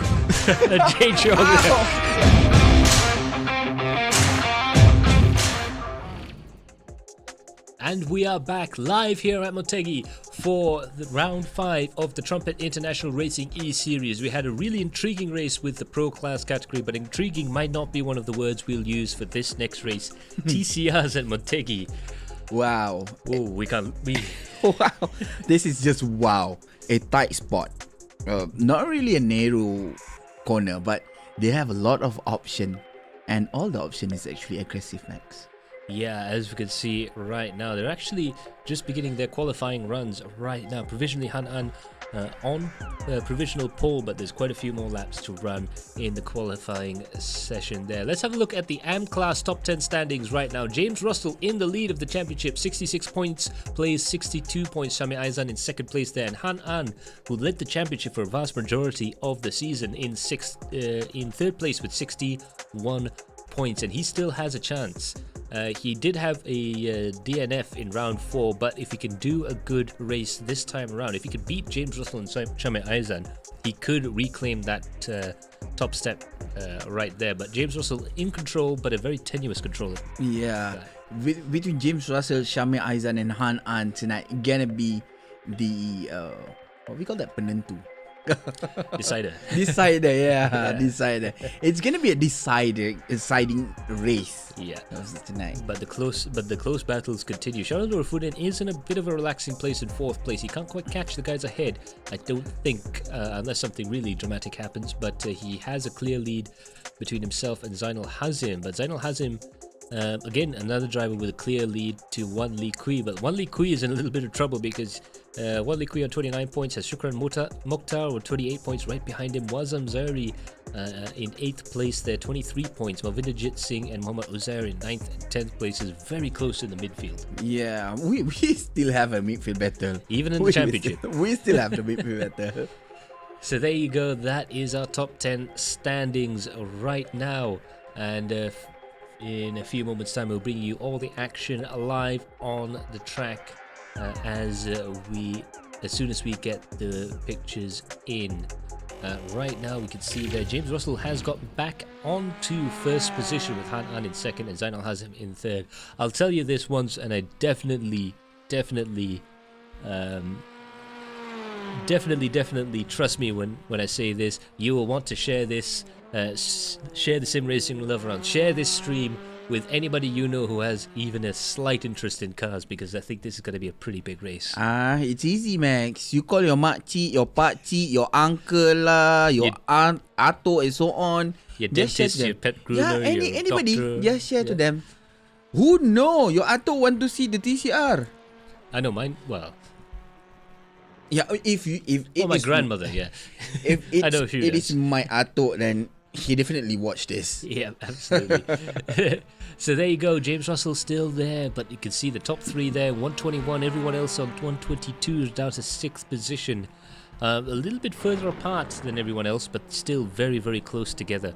And 201 is what we think the pole time will come down to, but James Russell will be doing everything he possibly can to get that as close to a 2-minute flat as he can possibly make it. We will see the Mohaimin special today. Oh yes. Oh, I want to see that again. That 9 position increasing at the very first moment of the race on last round was just wow.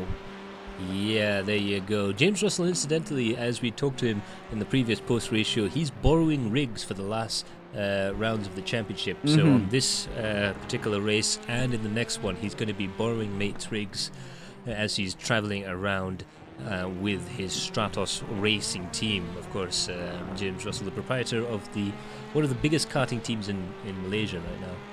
Oh, that was one of the biggest. Yeah. Wow. And he is the coach for that team also, right? Yep. Coach, team boss, and general all-round a good egg in the karting community. He's been there for quite some time. Ex-rally driver, open-wheel racer. He's done just about all you can do in Asian motorsports. And done quite a good job at everything he's done there. And he's doing a good job in this series right now. But of course, we do have Han An, who rather dramatically got that call up to race for Blue Steel Racing halfway through the season there. Of course, we have Malvinderjit Singh, who had quite an entertaining chat with. That was great. He was just here this Tuesday. Yeah. He's just here last Tuesday. We were talking to him and Afa regarding the Hyperbullz developments and so on, right? Yeah, it's a brilliant episode. You should go back and watch it for all the insights into one of the biggest sim racing teams in Malaysia and probably one of the best run sim racing teams in Malaysia. Definitely doing a great job flying the flag, shall we say. Yeah. And if not mistaken, they have been in quite a lot of endurance races as well.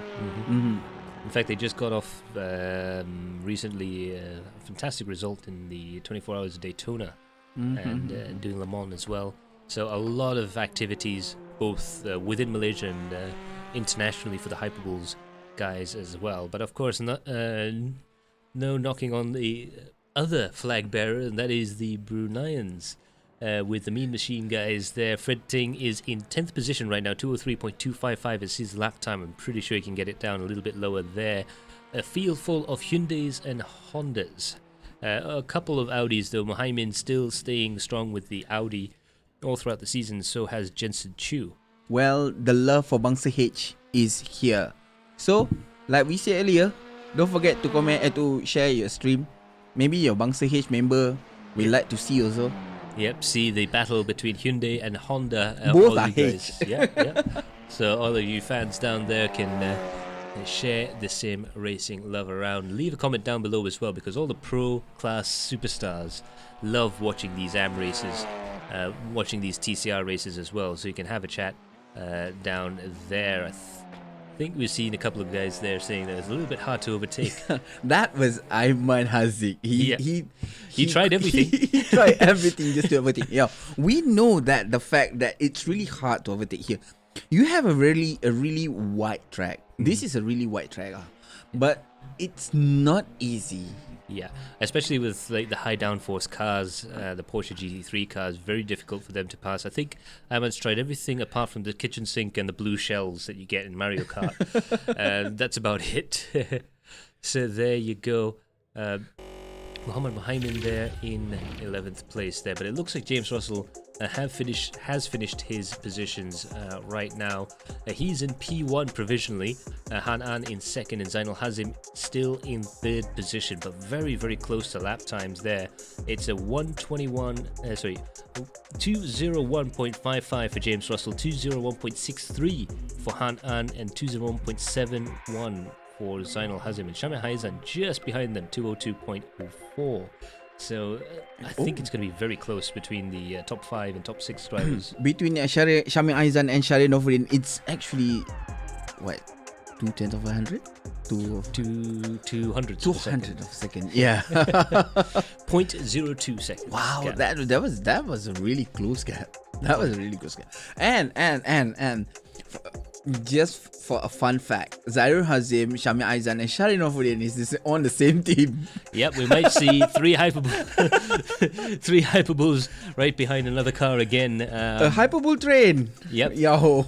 So the Hyperbull train just firing themselves up again. Now in this series we have a special Hyperbull train lah. Yeah, absolutely. That's the trend for this season. So all of you Galeri Kereta guys, thank you so much for joining. Terima kasih kerana sudi menonton kami pada malam ni. Tolong share guys. Betul. Jangan lupa ajak kawan-kawan kau. Korang ramai kawan-kawan yang suka kereta kan. Of course. Sebab tu nama dia Galeri Kereta. Yeah, absolutely. So there you have it. 1 minute left in the qualifying session, but all the drivers have gone off the track right now. So we'll be getting very close to the start of the race. So Umar Aziz has a little fun little game for all of you to play there. Leave a comment down below with your best idea of who's going to win the race. It's gonna be hard. Han An is fast here. Oh yes. James Russell has done a good job for the past 2 races. But Han An, we can't forget about him. He is really fast. Absolutely, very fast, very committed, and around this track here, like you're saying, it looks like it's going to be a fairly oversteery place there. And if there's any driver that could be perfect for an oversteery track, it'll be him. So there you have it. James Russell is on pole position with Han An in second place. Zainal Hazim in third, and Shami Aizan in fourth place with Shara Novuddin, Wan Lee Kui, Movinderjit Singh, Leong Mun Fai, William Wong, and Fred Ting rounding up your top 10 here on the grid for the Trumpet International Racing E-Series Round 5 at Motegi. Yo, it's gonna be a standing start. Here we go, and as the 5 lights go on, and they go off again. Very quick start there from the starters, and you can see the Hyperbullz driver there, the third place man, really pushing very hard indeed. That's Shami Aizan there. Han An tries to get around the outside there, or around the inside rather, and he manages to get past James Russell. Brilliant maneuver there. James defending very hard around the outside now. He has the inside line for the next corner there, and he manages to close off the attack from Shami Aizan, looking very racy behind him. Hard on the throttle now, hard on the brakes there. Cars going 2 wide, 3 wide, still into turn 2. Unbelievable racing from all the drivers there, and a good clean start, which is really rare around this track, I can tell you. that much for sure. But Han An managed to get a brilliant start there, standing start again for these cars, and he's managed to get ahead of James Russell. Shami Aizan in 3rd position right now. Zainal Hazim in 4th place. Wan Li Kui, brilliant maneuver from him to get up into 5th place. Mohimin, again, he's got up into 6th. I'm pretty sure he wasn't in 6th place at the start of the race. Yeah, Max. Shami Aizan was actually have a very good opportunities just to get past James Russell, but James Russell is quicker. He move in and move out and stop Shami Aizan just now. Oh, big sideways maneuver there from Sharil Norafuddin. That was a replay there that we saw there. He got the car very, very loose on the dirt there, but he's managed to get the car back on to terra firma right now. All the drivers very close to each other right now, but amazingly quite clean through the first lap here. I've seen many a TCR race around Motegi, but none this clean so far. Yeah, I know. When we talk about TCR and Motegi, that was a combination of mayhem. Yeah, absolutely. Han An there in 1st position, James Russell in 2nd, Shami Aizan still in 3rd position, but the battle is hotting up further behind there. You can see the battles between Muhammad Mohaimin and the other drivers. Let's have another look at the start there. You can see the guys going almost 4 wide there. And there's the leading Honda, I believe, of Wan Li Kui there, getting a little bit sideways there, but a brilliant start there from Han An. Just got the jump, managed to claim the apex and keep James Russell on the outside of the corner. So James has got a real big opportunity. He's got to push as hard as possible to try and catch up to Han An, but that's what Han needed in the championship, is to get up, get into the front and try and dictate the race from there. In terms of a racing line, I would say James Russell have a very aggressive kind of driving style. So Han An might have a look into that. He might need to think about how to defend from James Russell at taking position, because James Russell, as per we know, he is really quick.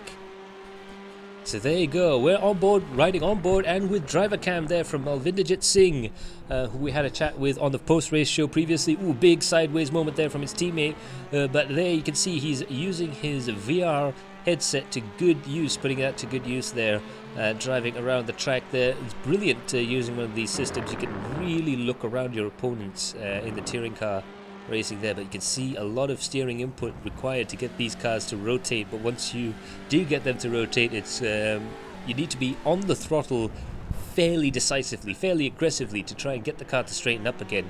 Again, another track that's going to be quite hard on the tires there. Let's see if Malvinderjit can make a maneuver on his teammate there, going around the outside, neatly around, but not quite able to get past there. Hard on the throttle coming out towards the exit there. Let's see if he could try and do something on the inside this time around, down the back straight, down the downhill approach to this very, very tricky right-hander.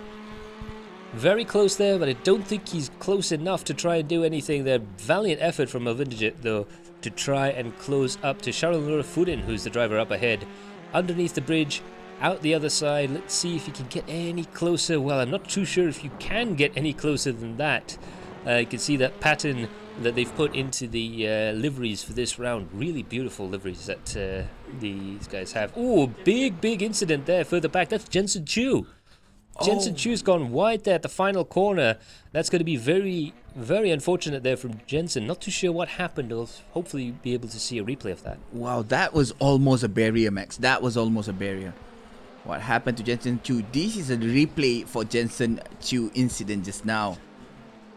Yeah, coming down towards the inside there, he manages to get past the Hyundai driver there in his Audi.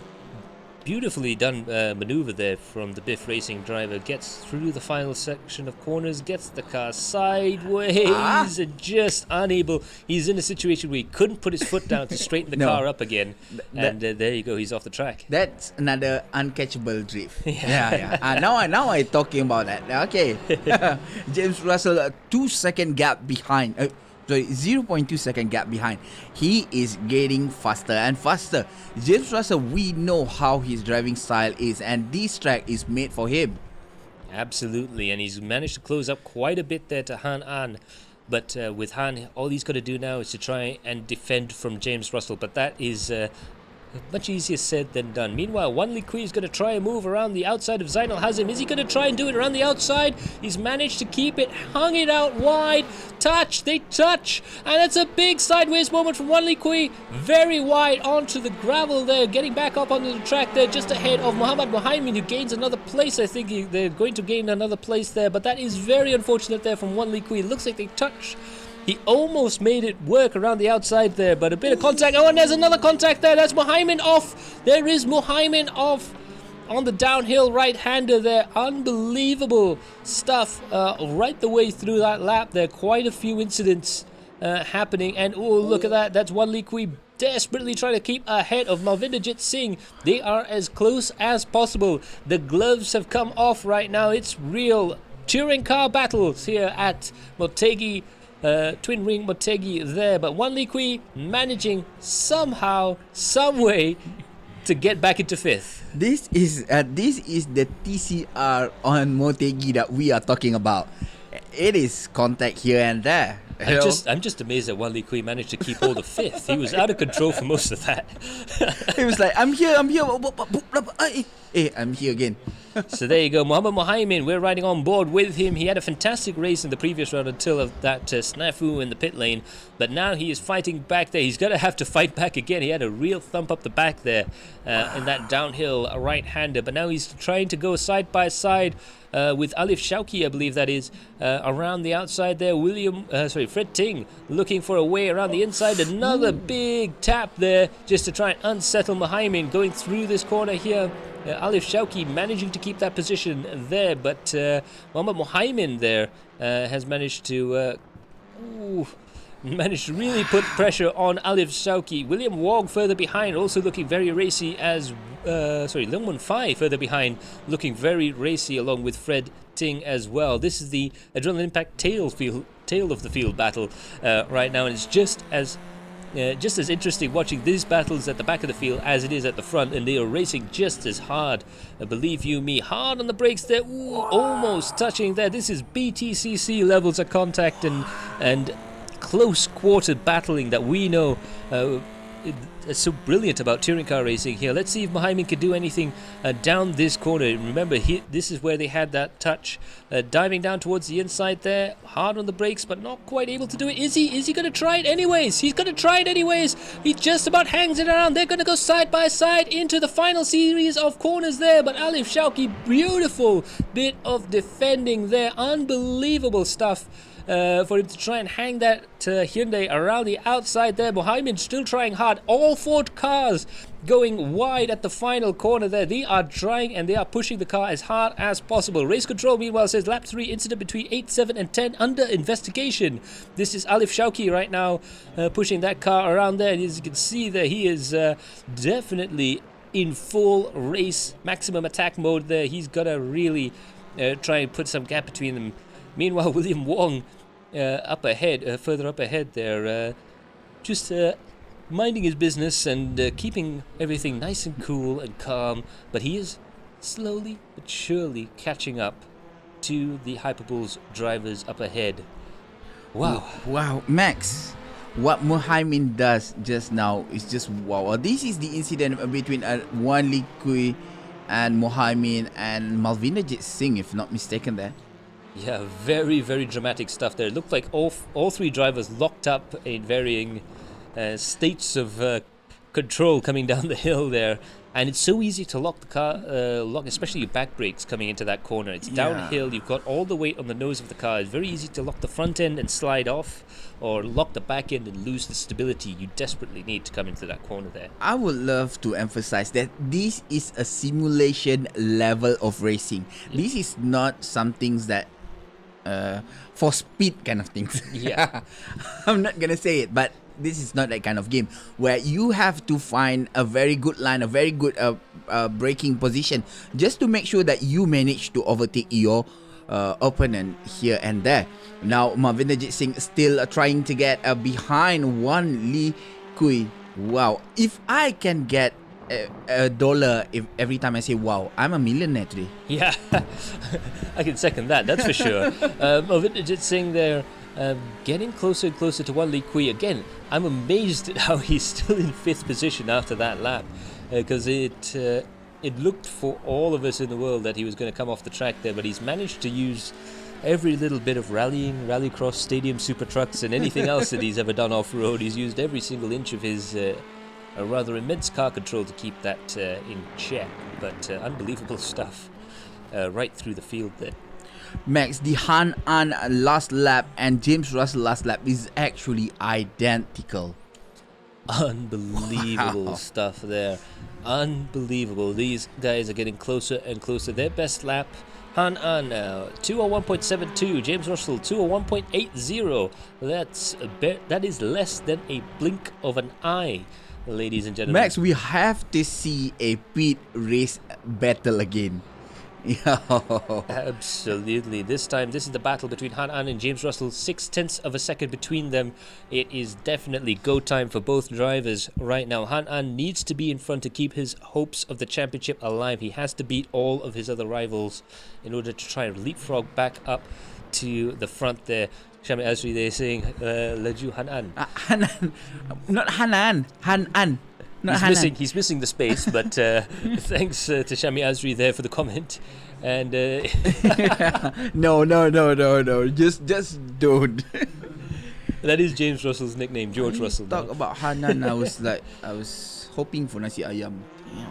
What a move, young guy! Yeah, that was from Danish Iman there. Iman another Danish. Young guy. Yep, another fairly young charger there as well. But brilliant stuff then from Han An. He is keeping the car just far enough ahead of James Russell that he's not in immediate danger, but still very close stuff indeed. Meanwhile, Malvinderjit Singh and Sharon Norafuddin very close to each other. Let's see what happened with Sharon Norafuddin here. Ooh, very nice stuff indeed. He got right into the apex there. Malvin went a little bit wide, and they just managed to get each other a little bit of a swap in positions there. I find that Mohaimin and Sharina Fuddin driving style here fit perfectly. They love to take a very tight corner. They love to get to hug the apex really hard. It's almost a bike racing line, isn't it? Oh, who's that? That's Fred Ting right now. Leo Monfai is still up ahead. That's the battle still going on with Alif Shauki and the rest of the guys as well. Meanwhile, that's Malvinderjit Singh in 7th position, still trying to chase after Sharil Norafuddin. Still a very, very close battle between the two Hyperbullz drivers.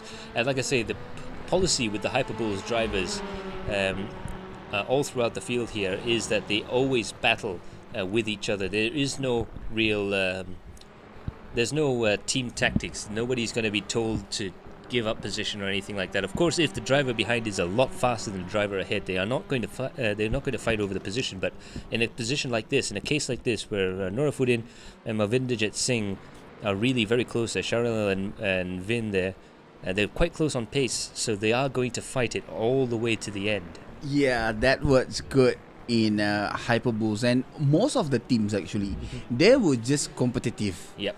Even though they are a teammate, they was like, okay, we win when we win. Yeah. This is not a team championship. Yep, absolutely. It is definitely an all-driver championship out there, and they definitely know about it. Race Control says lap 3 incident between car number 8 and car number 2 is under investigation. So that will be looked into, but very, very spectacular stuff through there. Meanwhile, this battle between Sharon Norafuddin and Malvinderjit Singh, they're getting closer and closer and closer. And I think Melvin's thinking about trying to get a maneuver done there. And he wants to do it quickly to try and catch up with Wan Li Kui up ahead. The looks of TCR in this track, Max, is just stunning. I would say it's stunning. It looks really good, and you can see the line that they take. Every single one of them took the different kind of line, and they have gained advantage and disadvantage in every single moment. What? Well, now Zainul Hazim and Shami Aizan in front. 0.8 gap between both of them. James Russell seems pretty comfortable fighting with Han An in front, which is Shami Aizan 4-second gap behind James Russell right now. Yeah, absolutely. We've got two battles there, one for first place and one for third place there. And I think it's going to be very hard for the guys in third and fourth position to try and catch up with this battle up ahead. They're going to need these two guys to start fighting with each other, start trying to throw maneuvers, try and get side by side and all the rest of that sort of stuff, because that slows down the pack quite a lot. So that's going to be the only hope for Shamayaza to try and catch back up there. And of course, Zainal Hazim, who's further behind, will definitely need to do just that. Being in 38 points there, he really needs that boost in the points championship to try and get back to Shawala Nur Fudin in that little fight. Meanwhile, Fred Ting and Muhammad Alif Shauki still going at it. I see pushing very hard indeed there. Fred Ting, Alif Shauki and Leong Mun Fai further up the field there. So these guys have been fighting since the start of the race. It's been 8 laps and they're still going at it BTCC style. Brilliant stuff indeed. Nevsky Chin says, who's the young guy? It's you if you want to know. Everybody here is young, including me. Okay. Yeah. Danish Iman says it's Alif, by the way. if we want to bring it back to seriousness for a second. But yeah, it's just a state of mind. Boost Lingam Nadan. Boost Lingam Bulls Nadan. Lingam Nathan from Kalvinder Singh there. So for all you Hyperbullz fans there, yeah. Let's have a look at Alif Shauki's overtaking maneuver there around the inside of Leong Mun Fai. Leong Mun Fai almost getting overtaken by Fred Ting there. And ooh, fantastic defending there. Alif Shauki had to do absolutely everything there. And I don't think Fred Ting really liked that too much. So there's the BTCC kiss. And that's brought Leong Mun Fai back up through the field there. They've been racing like this since the start of the race. They've been doing this for a quarter of an hour. Yo, Max, this is really a BTCC, a TCR kind of style. You contact here and there and kiss here and there. That was just a love tap. Yeah, that's just a little bit of a hello, how you do. But meanwhile, this battle between Charles Norfoot and Malvindajit Singh, this is getting to a point where I think they'll resolve itself fairly shortly. Then, meanwhile, the battle between Muhammad Alif Shauki and Leong Mun Fai getting very close there. Race Control has a result there. Number 8 brake late, hit number 7 from behind, and 7 hit 10, pushing 10 off. 2 penalty points and drive-through penalty for car number 8. That was going to be Wan Li Kui. So yeah, that's Wan Li Kui right there, who's up into 5th position. So that's going to be a real dampener on his attempts to keep 5th place. He kept 5th place through all of that, but unfortunately he does have that penalty. When you get into a situation where there's a lot of contact there, it's hard to predict, but the stewards have all the information, they have the replay files, they have all the data from the cars there, so I trust that they've got that right. So here we go, Shalina Fudin and Malvindajit Singh. Oh, Wan Li Kui served the drive-through, I think. Yep, he's serving the penalty there. He would have to pit later on anyway, so you might as well get it over nice and early. Let's have a look at the start of the race there. Muhammad Muhaimin was way down the order, and yet again, how does he do that? We need to make sure that the stewards check the car during scrutineering, because I think he's driving a Quattro. With how he launched that car again for the second race in a row, he's managed to get that car right in front. Unbelievable bit of driving there from Muhaimin. Another overtake, and he's managed to get himself out the back there. Brilliant start again from Muhammad Muhaimin. A good launch control there, Max. He got a good launch control. I wonder how long he practiced for that. And these two drivers were battling before, now they're going to be battling again. Wan Li Kui has come out just 0.3 of a second ahead of Muhammad Muhaimin. This is round 2 of the fight going on right now. Wan Li Kui just coming out of the pits there. It's going to be very tricky stuff indeed to try and get ahead.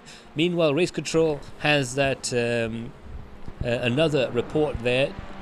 Car number 2 lacked spatial awareness, drifted wide coming out of the turn and tapped out in car number 8. 2 penalty points and a drive-through penalty for car 2. It's Zainul Hazim from the Hyperbullz racing team.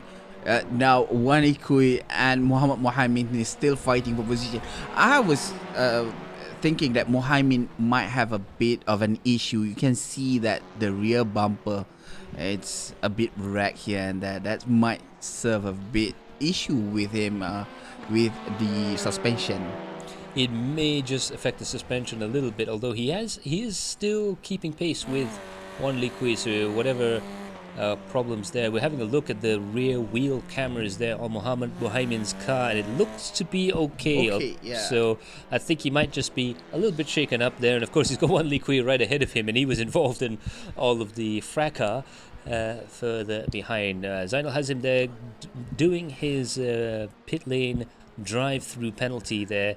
And comes back out in 7th position. Not too bad for the drivers there. Meanwhile, Wan Liqui comes back into the pits. This time he's not going for a drive-through penalty, ladies and gentlemen. He's coming into the pits, and so is Alif Shauki. And so these are the first couple of drivers who are definitely coming in fairly quick. Meanwhile, Malvindajit Singh is in 5th position with Shahrul Nurufuddin in 4th place. Again, very, very close battle indeed between the two drivers there. Still 0.4 of a second after, I think that was 7 laps. 6 laps, I think. They have been fighting like that, and the gap has been stagnant. Like literally, I'm not moving an inch. And it's been like that for the past 7 laps. Now between Shahrul Nurufuddin and Malvindajit Singh, what happened with Zainal Hazim just now? He has made an advantage for these two drivers.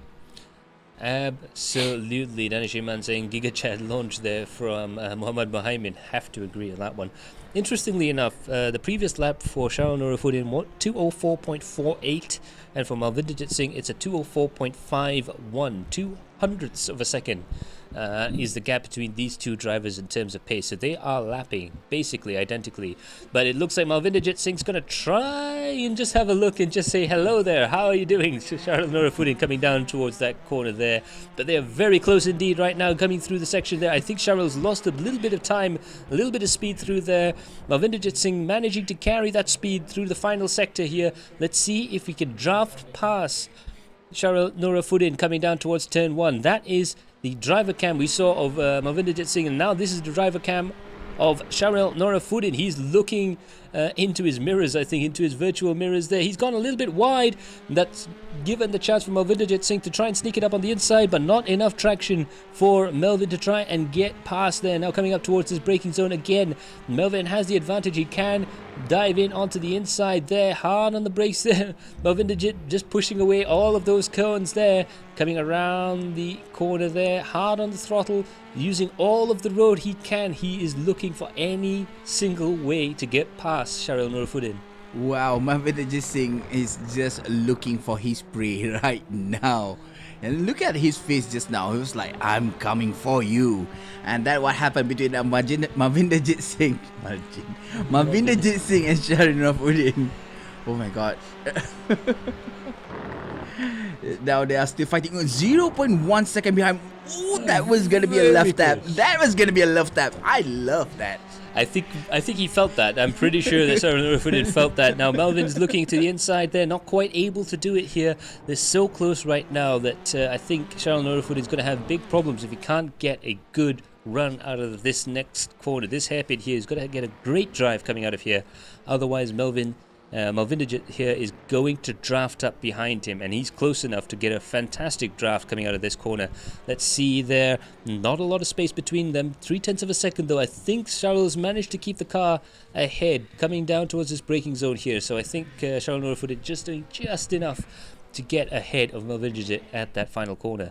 Meanwhile, Han An, our race leader, has come into the pits, and so has James Russell and Shame Aizan. So this is going to be a battle of the pits right now.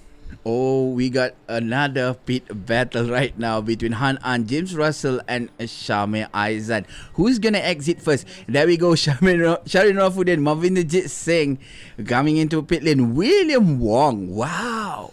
And Mohammed Bohaimin as well. He's getting in 6th place right now, William Wong. There, James Russell, Han An. Let's have a look at who's going to come out in front here. Coming out of the pits there, they both come out at the same time. Han An is ahead of James Russell by only 0.2 of a second. This is got big news for the lead of the race right now. Unbelievable stuff there. Again, James Russell short fueling the car to try and get out ahead of Han An. They almost did it. They came out side by side. And of course there's no collision in the pits, so they can sort of ghost through each other there, but as soon as they got out on track they had to separate before the iRacing system turned collisions back on again. That is why the reason that Han An tried to get wide out of James Russell way, or else they would contact and yeah, it would have been very, very messy indeed there, but 0.4 of a second between Han An and James Russell. This is definitely within the danger zone of these cars. Of course, they're going a little bit slower. Indeed, Mika Kimi is saying, "My jantung."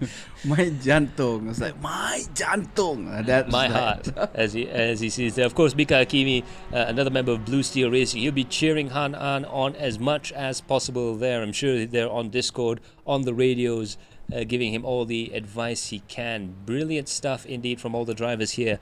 But diving down through the corners there, Paducah there, door to door, bumper to bumper. And in fact, we've had a lot of that. Yeah, exactly. Bumper to bumper, door to door, love tap here and there, kiss the here and there. And that was the action that we are waiting for in TCR race. And here we go between... Whoa, Wan Li Kui there. He saw Alif Shauki get a little bit wide on the outside there, and he just managed to duck in on the inside, and that is a position gain from Wan Li Kui there, who's managed to get himself up ahead of Alif Shauki. A little bit of a mistake, and that's all it takes to lose positions here. They're still very close to each other. Meanwhile, James Russell is right behind Han An, and that is a Jensen Chu there being lapped by both drivers there, and that's given a huge advantage there to James Russell. It's only 0.1 of a second between the two of them. Hard on the brakes. Is James going to be able to get through past there? They touch going around the inside of the corner there. James Russell, unbelievable overtaking maneuver there with barely an inch to spare between those two drivers. James Russell managing to keep himself up into the lead of the race there ahead of Han An, using that back marker to his advantage. Jensen Chu did absolutely everything he possibly can to stay out of that battle, including drive off the track, but still unfortunately just wrong place, wrong time, and that really changed the inflection of the race there. James Russell now in the lead of the race there, but Han An very quick. They were really struggling to get closer to each other beforehand. I think Han might be able to counter-attack here. Yo, that was a really good tight line taken by James Russell. Now we are watching as Zainul Hazim trying to take on, I think this is William Wong. Yeah. That's textbook stuff there coming down the hill. I was like, beautiful. Let me go through. Yeah. Just set the brakes on fire and pull her up just before the apex. You claim that corner for yourself. There you go, the Max Palmer method of overtaking someone. Just set the tires on fire with the brakes. You'll be all right. William Wong driving a little bit wide there through the corner there. I think pushing very, very hard. All the drivers still pushing as hard as they possibly can. Of course, cars who are at the head of the field right now, the way everyone pitted in, no one from the back half of the field really had a chance to overtake the cars ahead, because basically half the field came in, responded to James Russell there. Danish Iman there saying, Giga Chad move. What happened between James Russell and Han An? And now 0.3 gap behind James Russell is Han An. He is fighting hard, and he got 15 minutes left in this race, and he need to do every single thing, every single strategy that he can think of, just to make sure that he can get past James Russell. It's not an easy task. Han An is man on the mission tonight. There you go. We still seeing Sharin Rafuddin and Mavinderjit Singh fighting for position right now, with a 0.6 gap behind between both of them. Oh, James Russell pulling over from Han An is Yeah, it's a bit of a push-pull Yeah, battle, yeah, just yeah. like we saw in the pro race. James quicker in some sections, Hanan able to just, catch back up again. Shami Aizan 8 seconds behind them, so they're really battling for first and second place there. Of course, for Han, he really desperately wants to win this race now because that's James Russell up ahead, that's the championship leader, and there's only a handful of points between them, so this really is for the championship battle right now. It's titanic stuff at the front of the field there. But meanwhile, at the back of the field, Wan Likui is still pushing as hard as he can to try and catch up with Leong Mun Fai, and he's really caught up quite a bit there. As you can see there with the graphic, he's slowly catching up bit by bit, and I think with the cars up ahead as well becoming a factor, you can see there that's Muhammad Muhaimin further up ahead. It looks like Leong Mun Fai might actually end up catching up with Muhaimin again. Their first little contretemps ended up with the contact coming down into that downhill right-hander. Their second battle ended in the pits. There could be a third battle coming up again. That was like, okay, tonight we better together. We are the same color car. They have the same color car, and they have been battling since the start of the race. I haven't actually managed to check yet whether Muhaimin and Wan Likui are on the same team. I wouldn't be surprised if they were, actually, just quietly. But very nice liveries there, both in that silver and gold liveried car.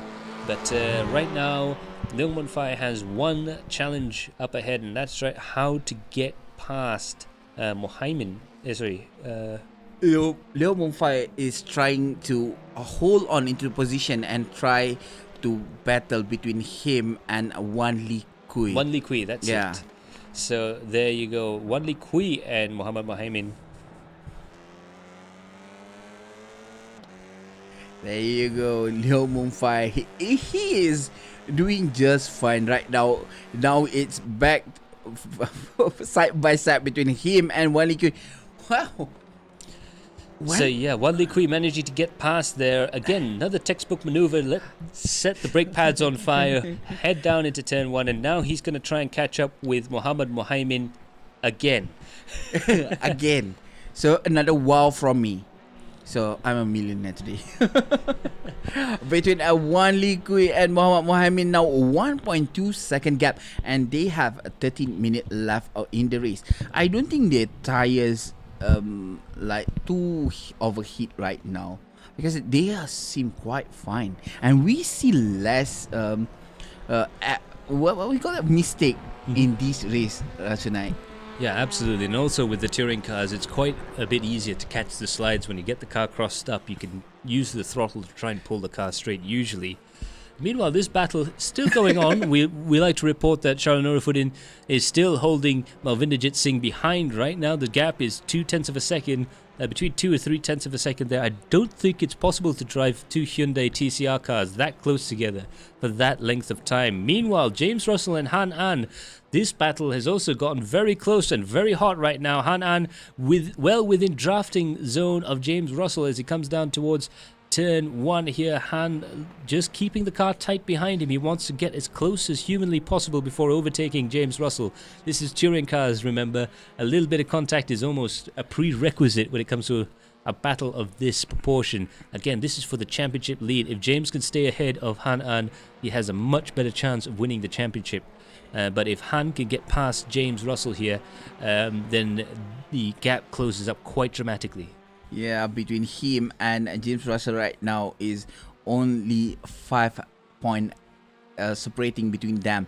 If Han An managed to overtake James Russell, he might bring the point into the first place for the championship point right now. So Han An is still trying really hard. He just don't need to do anything. He just need to follow James Russell line over and over again and make sure that he can find a way to overtake James Russell. It's really hard. Yes, and the driver of the day poll will come up fairly soon there, and I think we've got a lot of fantastic names to look out for there. Obviously, we've got Shamaz and James Russell, Muhammad Muhaimin and Alif Shauki. Alif, again, we don't talk about this driver quite a lot, and he is further back in the field than usual, but he's done some brilliant racing, side-by-side battles there, just from pure racecraft alone. I think that guy's definitely one of the most entertaining drivers we've seen in a while. Yeah, he has been here since the first round and he never backed down. He was like, I'm here and I'm gonna be here in every single race. Now, 1EQ and Muhammad Mohamed is closing the gap now between both of them. 0.3 second between them. And Leong Mung Fai behind is less than 1 second. Here we go, round 3 of this battle between Wan Lee Kui and Muhammad Mohamed. And it looks like Wan Lee Kui's got a fantastic a fantastic drive out of that final corner there. And Mohamed's going to try and defend on the inside. Wan Lee Kui's going to try and send it around the outside. They go side by side, coming down towards his braking zone. Who can brake later there? Mohamed looks like he could brake just a touch later there. Wan Lee Kui tries the switchback, cuts in on the inside, side by side through the final sector here, and it looks like Mohamed just managing to keep that car ahead, but Wan Lee Kui trying to get that car rotated around. You can see that he's trying to do everything he possibly can to get the drive coming out of the final corner and towards the first one. Leong Mun Fai, meanwhile, he's actually dropped back a little bit. I think he was expecting contact. Hard on the brakes there. Ooh, unbelievable stuff there. A little bit of carry around the first corner. Unbelievable driving there. Wan Lee Kui goes side by side with Mohamed again into the braking zone. And again, a long stretch down towards here. Is he going to try and make it around the outside? He tried the inside. Now he's going to try the outside again. But it looks like Mohamed just able to ease that Audi ahead of that Hyundai. Unbelievable driving for both drivers, and it's still not over yet. Wow, Mohamed that was actually getting a very little sideway in the first corner there, but he managed to do it. Now, wow, that was a good move by, again, a good move by Mohamed. He was just there. So, whoops, we've missed them for a second there. The cameraman just missing that battle. I think he was trying to pick up another driver there. We do apologize. But Wan Lee Kui there, right directly behind Mohamed, still around this lap here. He's looking on the inside, he's looking on the outside. Mohamed just throwing the block there through that braking zone. And now they're going to go up this little short chute before the back straight there. There's one more hairpin before that big back straight and that downhill right-hander. I think this is all building up to that particular moment there. Around the corner here, who's got the better drive out there? They're close enough, I can tell you that much. 0.2 of a second in these cars is not a lot at all. Wan Lee Kui right behind Muhammad Mohamed. Muhammad moves first. He decides to defend, coming in towards this right-hander. Hard on the brakes there. Wan Lee Kui not quite able to do it again, but he goes side by side there. Wan Lee Kui able to get a better run through there. He's going to try and go around the outside. There is a connection issue with Wan Lee Kui, but he's managed to get past. I was like, what happened to him? And suddenly he's out and he's there. He used magic. That is black magic.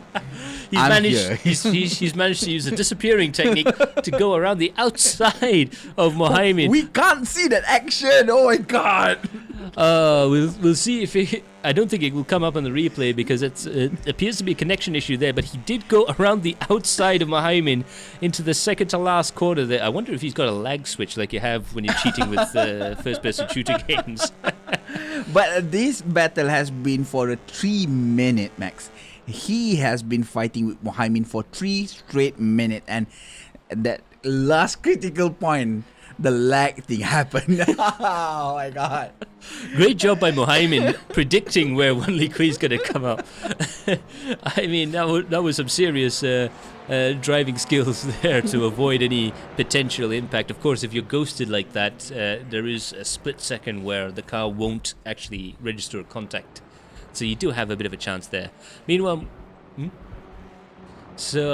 we have the driver of the day on right now, and there's a couple of drivers there that are definitely in with a shot. James Russell, Shame Aizan, Muhammad Mohamed, and Muhammad Alif Shauki. Those are your nominees there for driver of the day. So do vote and let's see who is the fans' driver of the day. Yeah, we are waiting for the fan to choose for us. Now, it's Max, a hard choice, eh? Yeah. Now, between James Russell and Han An, it's 5 minutes left in the race, and their gap is not getting closer. Actually, they are getting wider and wider. Yes, let's have a look at the gaps right now. 0.4 of a second between James Russell and Han An. It was a lot closer than that. I'm wondering if Han has to back off a little bit to try and preserve the tyres. We're going towards the end of the race here. But then again, he isn't backing off very much, is he? He's just he is using more of the track. Perhaps he's losing grip or losing a little bit of brakes. Not too sure. That might be an issue. Like I said earlier, we know that James Russell, with his aggressive line and so on, he is a ex-rally driver. He is a former rally driver, so he has that technique just to make sure that he can counter every single overshoot that he take. Yeah. Absolutely there. Let's have a look at Malvinderjit Singh. He was still battling with Shaunur Foot in there, but unfortunately just sent that car a little bit wide on the grass there. Again, another one of those moments where you wonder, how did he manage to keep that thing in a straight line? He has saved it really good. It's like, okay, I saved this. He has done it really good. Normally when you hit the grass around here, you spin. We were expecting that. That happened to Han An last round, and it doesn't happen here to every single one. Yeah. Not even once. Yeah. But that just goes to show the level of driving you see here in the series. Speaking of driving, look at how James is setting the car up. Just a little bit of oversteer towards the apex of the corner there. He likes a car that rotates quite hard, and he's got that thing looking almost like a WRC car on turn-in. If you see coming into turn 1 here, he's going to throw the car in quite hard there. You can see the rear end step out just a bit, but that helps the car to rotate, to get that second apex and to get that exit out as well. Han's got a bit more of a traditional touring car driving style. He lives off the front end of the car a little bit more than James, but also he's able to actually close up into the corner quite a lot, quite dramatically, as you can see there. So these are two drivers with two very different driving styles, but the fact that they are so close together just goes to show that both driving styles could work. TCR is quite a versatile car. You can really use whatever techniques you've learned through other series to really get the most out of these cars. Yeah, right now I think the most heartbreaking things for Han An is he doesn't have that much tire left. So it's really hard for him to make sure he on control in every single turn that he make, in every single decision that he makes sure that he is in control. Now with 0.9 gap left between him and James Russell, I don't think he will manage to do anything. Yeah, it looks like Han An's charge has come a little bit to a close there. It looks like James Russell might have the upper hand, but still the championship is still possible for Han An. In fact, it's still possible for quite a few of the drivers out there in the championship. Meanwhile, that's Fred Ting from Mead Machine Sim Racing in Brunei. Yeah. Brunei. That is our friend from Brunei. Yep, absolutely. Doing a brilliant job there in 12th position, just trying to catch up to Alif Shauki again.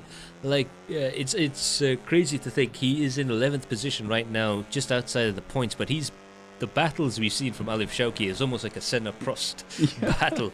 Every time we've pointed the camera at him, it's just been absolutely entertaining to watch there. But it does look like Fred Ting might be getting closer and closer as the day wears on there. So I think Alif might have a little bit more action before the end of the race. Yeah, I would love that. Yeah. The whole race is, if anybody behind me for the whole race, I'll be happy to block them. Now Leo Mumfai with Mohamed with 0.7 gap between him and Mohamed. Will he make it past Mohamed and get that 9th position in this last 1 minute? Again, it's been a very close race so far between all the drivers there. There is, of course, a rather large gap at the front between first and third place, third and fourth place there. But the rest of the field, fairly well put together there. Leong Munfai there, I think he might be running out of time unless Mohamed makes a mistake. And my goodness, will he himself be hoping to not make a mistake after the drama of the last 2 rounds there. I mean, fantastic race starts, fantastic battles that we've seen there. But it does look like, actually, having said that, 0.7 tenths, he is holding his own from between himself and Leung Mun-Fai. Meanwhile, James Russell and Han An still only 1 second between them. Knock on wood, but this looks like it's going to be James Russell's race there, unless there is a mistake. 45 minutes have passed. This will be white flag lap right now, and I think we will see the checkered flag come out very, very shortly. But what can you say about James's performance? He has been doing really great job, Max. We can see how he's fighting up since the first lap, and he make it happen on the pit strategy just now. Now there you go. He got a flashing light there. I was like, I win this. He would be absolutely over the moon with that win. James Russell with a fantastic pit lane strategy, managing to get himself close enough for the attack, managed to get the overtaking maneuver, and he's now won round 5 of the TCR class here at the Trumpet International Racing E-Series. He's won here at Motegi from Han An, the final gap 0.9 seconds. Let's have a look at the replay with that overtaking maneuver. Once again, this was the race-winning move. A little bit of a hug, a little bit of a squeeze through there, and he's managed to get that through. But that's what touring car racing is all about, isn't it? Yeah, he just need to find a way to pass through Han An. That is it. And there is the last of the driver cams for today. Unfortunately, we didn't have much of a chance to get a hold of Shame Aizan there, but there you can see he's also on VR setup right now. Brilliant stuff indeed, repping the Hyperbullz gear as well. Oh, now I know. All the Hyperbullz boys, they're using VR. Yeah. There you go. They're sat there with their little photo shoot right now, and I think Wan Likui just. I think that was Leung Mun-Fai there. Okay, Brilliant 1, stuff. 2, 3. Now we snap. Yeah, and they're having a little bit of a race amongst themselves. Of course, you can see they have a lot of fun with their sim racing. Look at that. As hard into the corner as you possibly can. They're sending it here. A little bit of a play race at the end of the race there. Meanwhile, Mika Hakimi with the comments there. Strong drive from Han. Head up for Sebring, and I think that is a fair comment there. I think they've really looked after them. So you can see there, I think they're going to do yet another sprint. Drag racing. We should bring these guys into drag attack one of these days. But that's quite fun indeed. I think they can hear us as well. Cheryl Nurafudin is the other driver cam participant from Hyperbullz there, and you can see just laugh. A lot of joy in the team as well, and it really helps that they. Yeah, it's really hard to. It is really helped to put down the tension a bit. You know? So there you have it. There's the provisional race results. James Russell in first position with Han An in second place. Shamih Aizan is in third, followed by Sharil Norafuddin, Malvinderjit Singh, Zainal Hazim, William Wong, Wan Likui, Muhammad Muhammad, and Leung Mun-Fai in 10th position. That was a brilliant race for AM class. I really have fun. Didn't we tell you this was going to be a very special race? Yeah. And I think it's really proven that it was so close up at the front of the field, we couldn't really just say that there was we couldn't really confirm that anything was set right until the end there. Let's have another look at this beautiful start, though. This is poetry in motion. Imagine a bit of classical music as you watch this going through there. I think we'll try and get our editors to do that in sort of slow motion with all the classical music that we could find, because that was a brilliant start. That's how you do a racing start. Yeah, and well, I know that a lot of people doesn't really practice that. I think he's been practicing just that. I agree with you. And the driving skill of those in AM category was actually on the move today. Absolute brilliant stuff indeed. So we can reveal to you that the driver of the day for round 5 in the AM category is Shamir with 80% of the votes. He's quite popular. 80% of the vote, bro.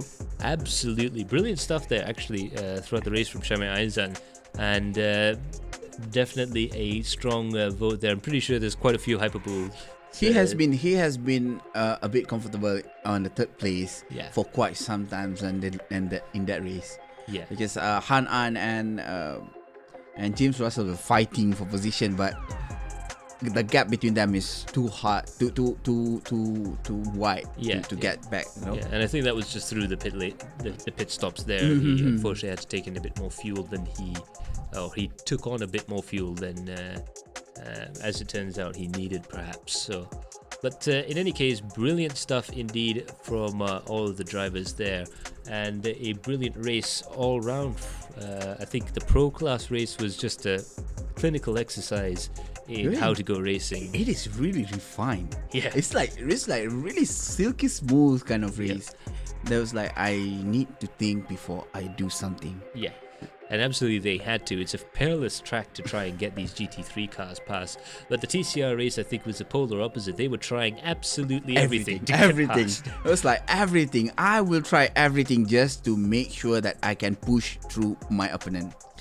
Indeed. So that is it from us here at Twin Ring Motegi. But before we go, we have to talk about the season finale, guys. Sebring is up next, and I believe that is on the 29th of April. Yes. Yeah. Is it 29? Yes, that is in fact it. Sebring there, 29th of April. Oh, we will have the race on a Thursday and the post-race show on a Friday, just before the end of Ramadan and into Eid al-Mubarak, or otherwise known here as Hari Raya Al-Fitri. Yeah. So that's going to be a very special race, 2.4 hours. Multi-class, so the AM drivers and the pro drivers will finally get to meet. The level of this race is gonna be this. Yes, this. Absolutely. Sebring is one of the premier motor racing venues in America, and with a long history in endurance and touring car racing as well, going right back to the days of the Lotus Cortina winning with Jim Clark behind the wheel there. So it's going to be quite interesting to see, and of course you see a lot of multi-class racing at Sebring, but I don't think you're going to see something quite like this. 2.4 hours of Sebring here on the Trumpet International Racing E-Series coming up on the 29th of April. This will be our season finale, so do watch that. You put it in your phone. Put a poster in your phone. Umar says you can watch it in the jam when you balik kampung. I do agree with that. Jam balik kampung kan, put the phone in front of your dashboard. 30 km per hour only. Well, you know the jams here, they're actually more like 5 kilometers an hour. But in any case, that's going to be it from us here in the studio. Before we go, special thanks goes out to all of our sponsors there. Special thanks goes out to our main sponsors, LamboPlace, with their 5G guarantee. You won't go too far wrong. So do check that out down below. Of course, just before we head on again, special thanks to Stratus and Excitix, this event organized by Trumpet, Adrenaline Impact and Vertex Esports, along with our media partners GK and DSF. Before we go, just a reminder, the post-race show is going to be on Tuesday, so it's going to be a super week for Trumpet International Racing Series. We've got 3 broadcasts in that week there. 3 broadcasts back to back. Yeah. So do check it out. The post-race show will be on Tuesday, the race will be on Thursday, and the final post-race show will be on Friday. So it's going to be a super week here at Adrenaline Impact for the Tires Championship at Sebring. But for now, that's going to be it from us here in the studio. A special thanks goes out to all the drivers who've entertained us this evening. Unbelievable racing. Big clap to you guys. And of course, to all of you viewers at home, special thanks to you guys. Without you guys, we wouldn't be able to pull all of this off. So very special thanks to all our viewers. But of course, that's going to be it from our director, Umar Aziz, from our producer, Kara Alang, to all of us here at the studio. I've been Max Palmer, and this has been Encik Budi. We'll see you all in the next stream. Bye for now. Ta-ra!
LamboPlace.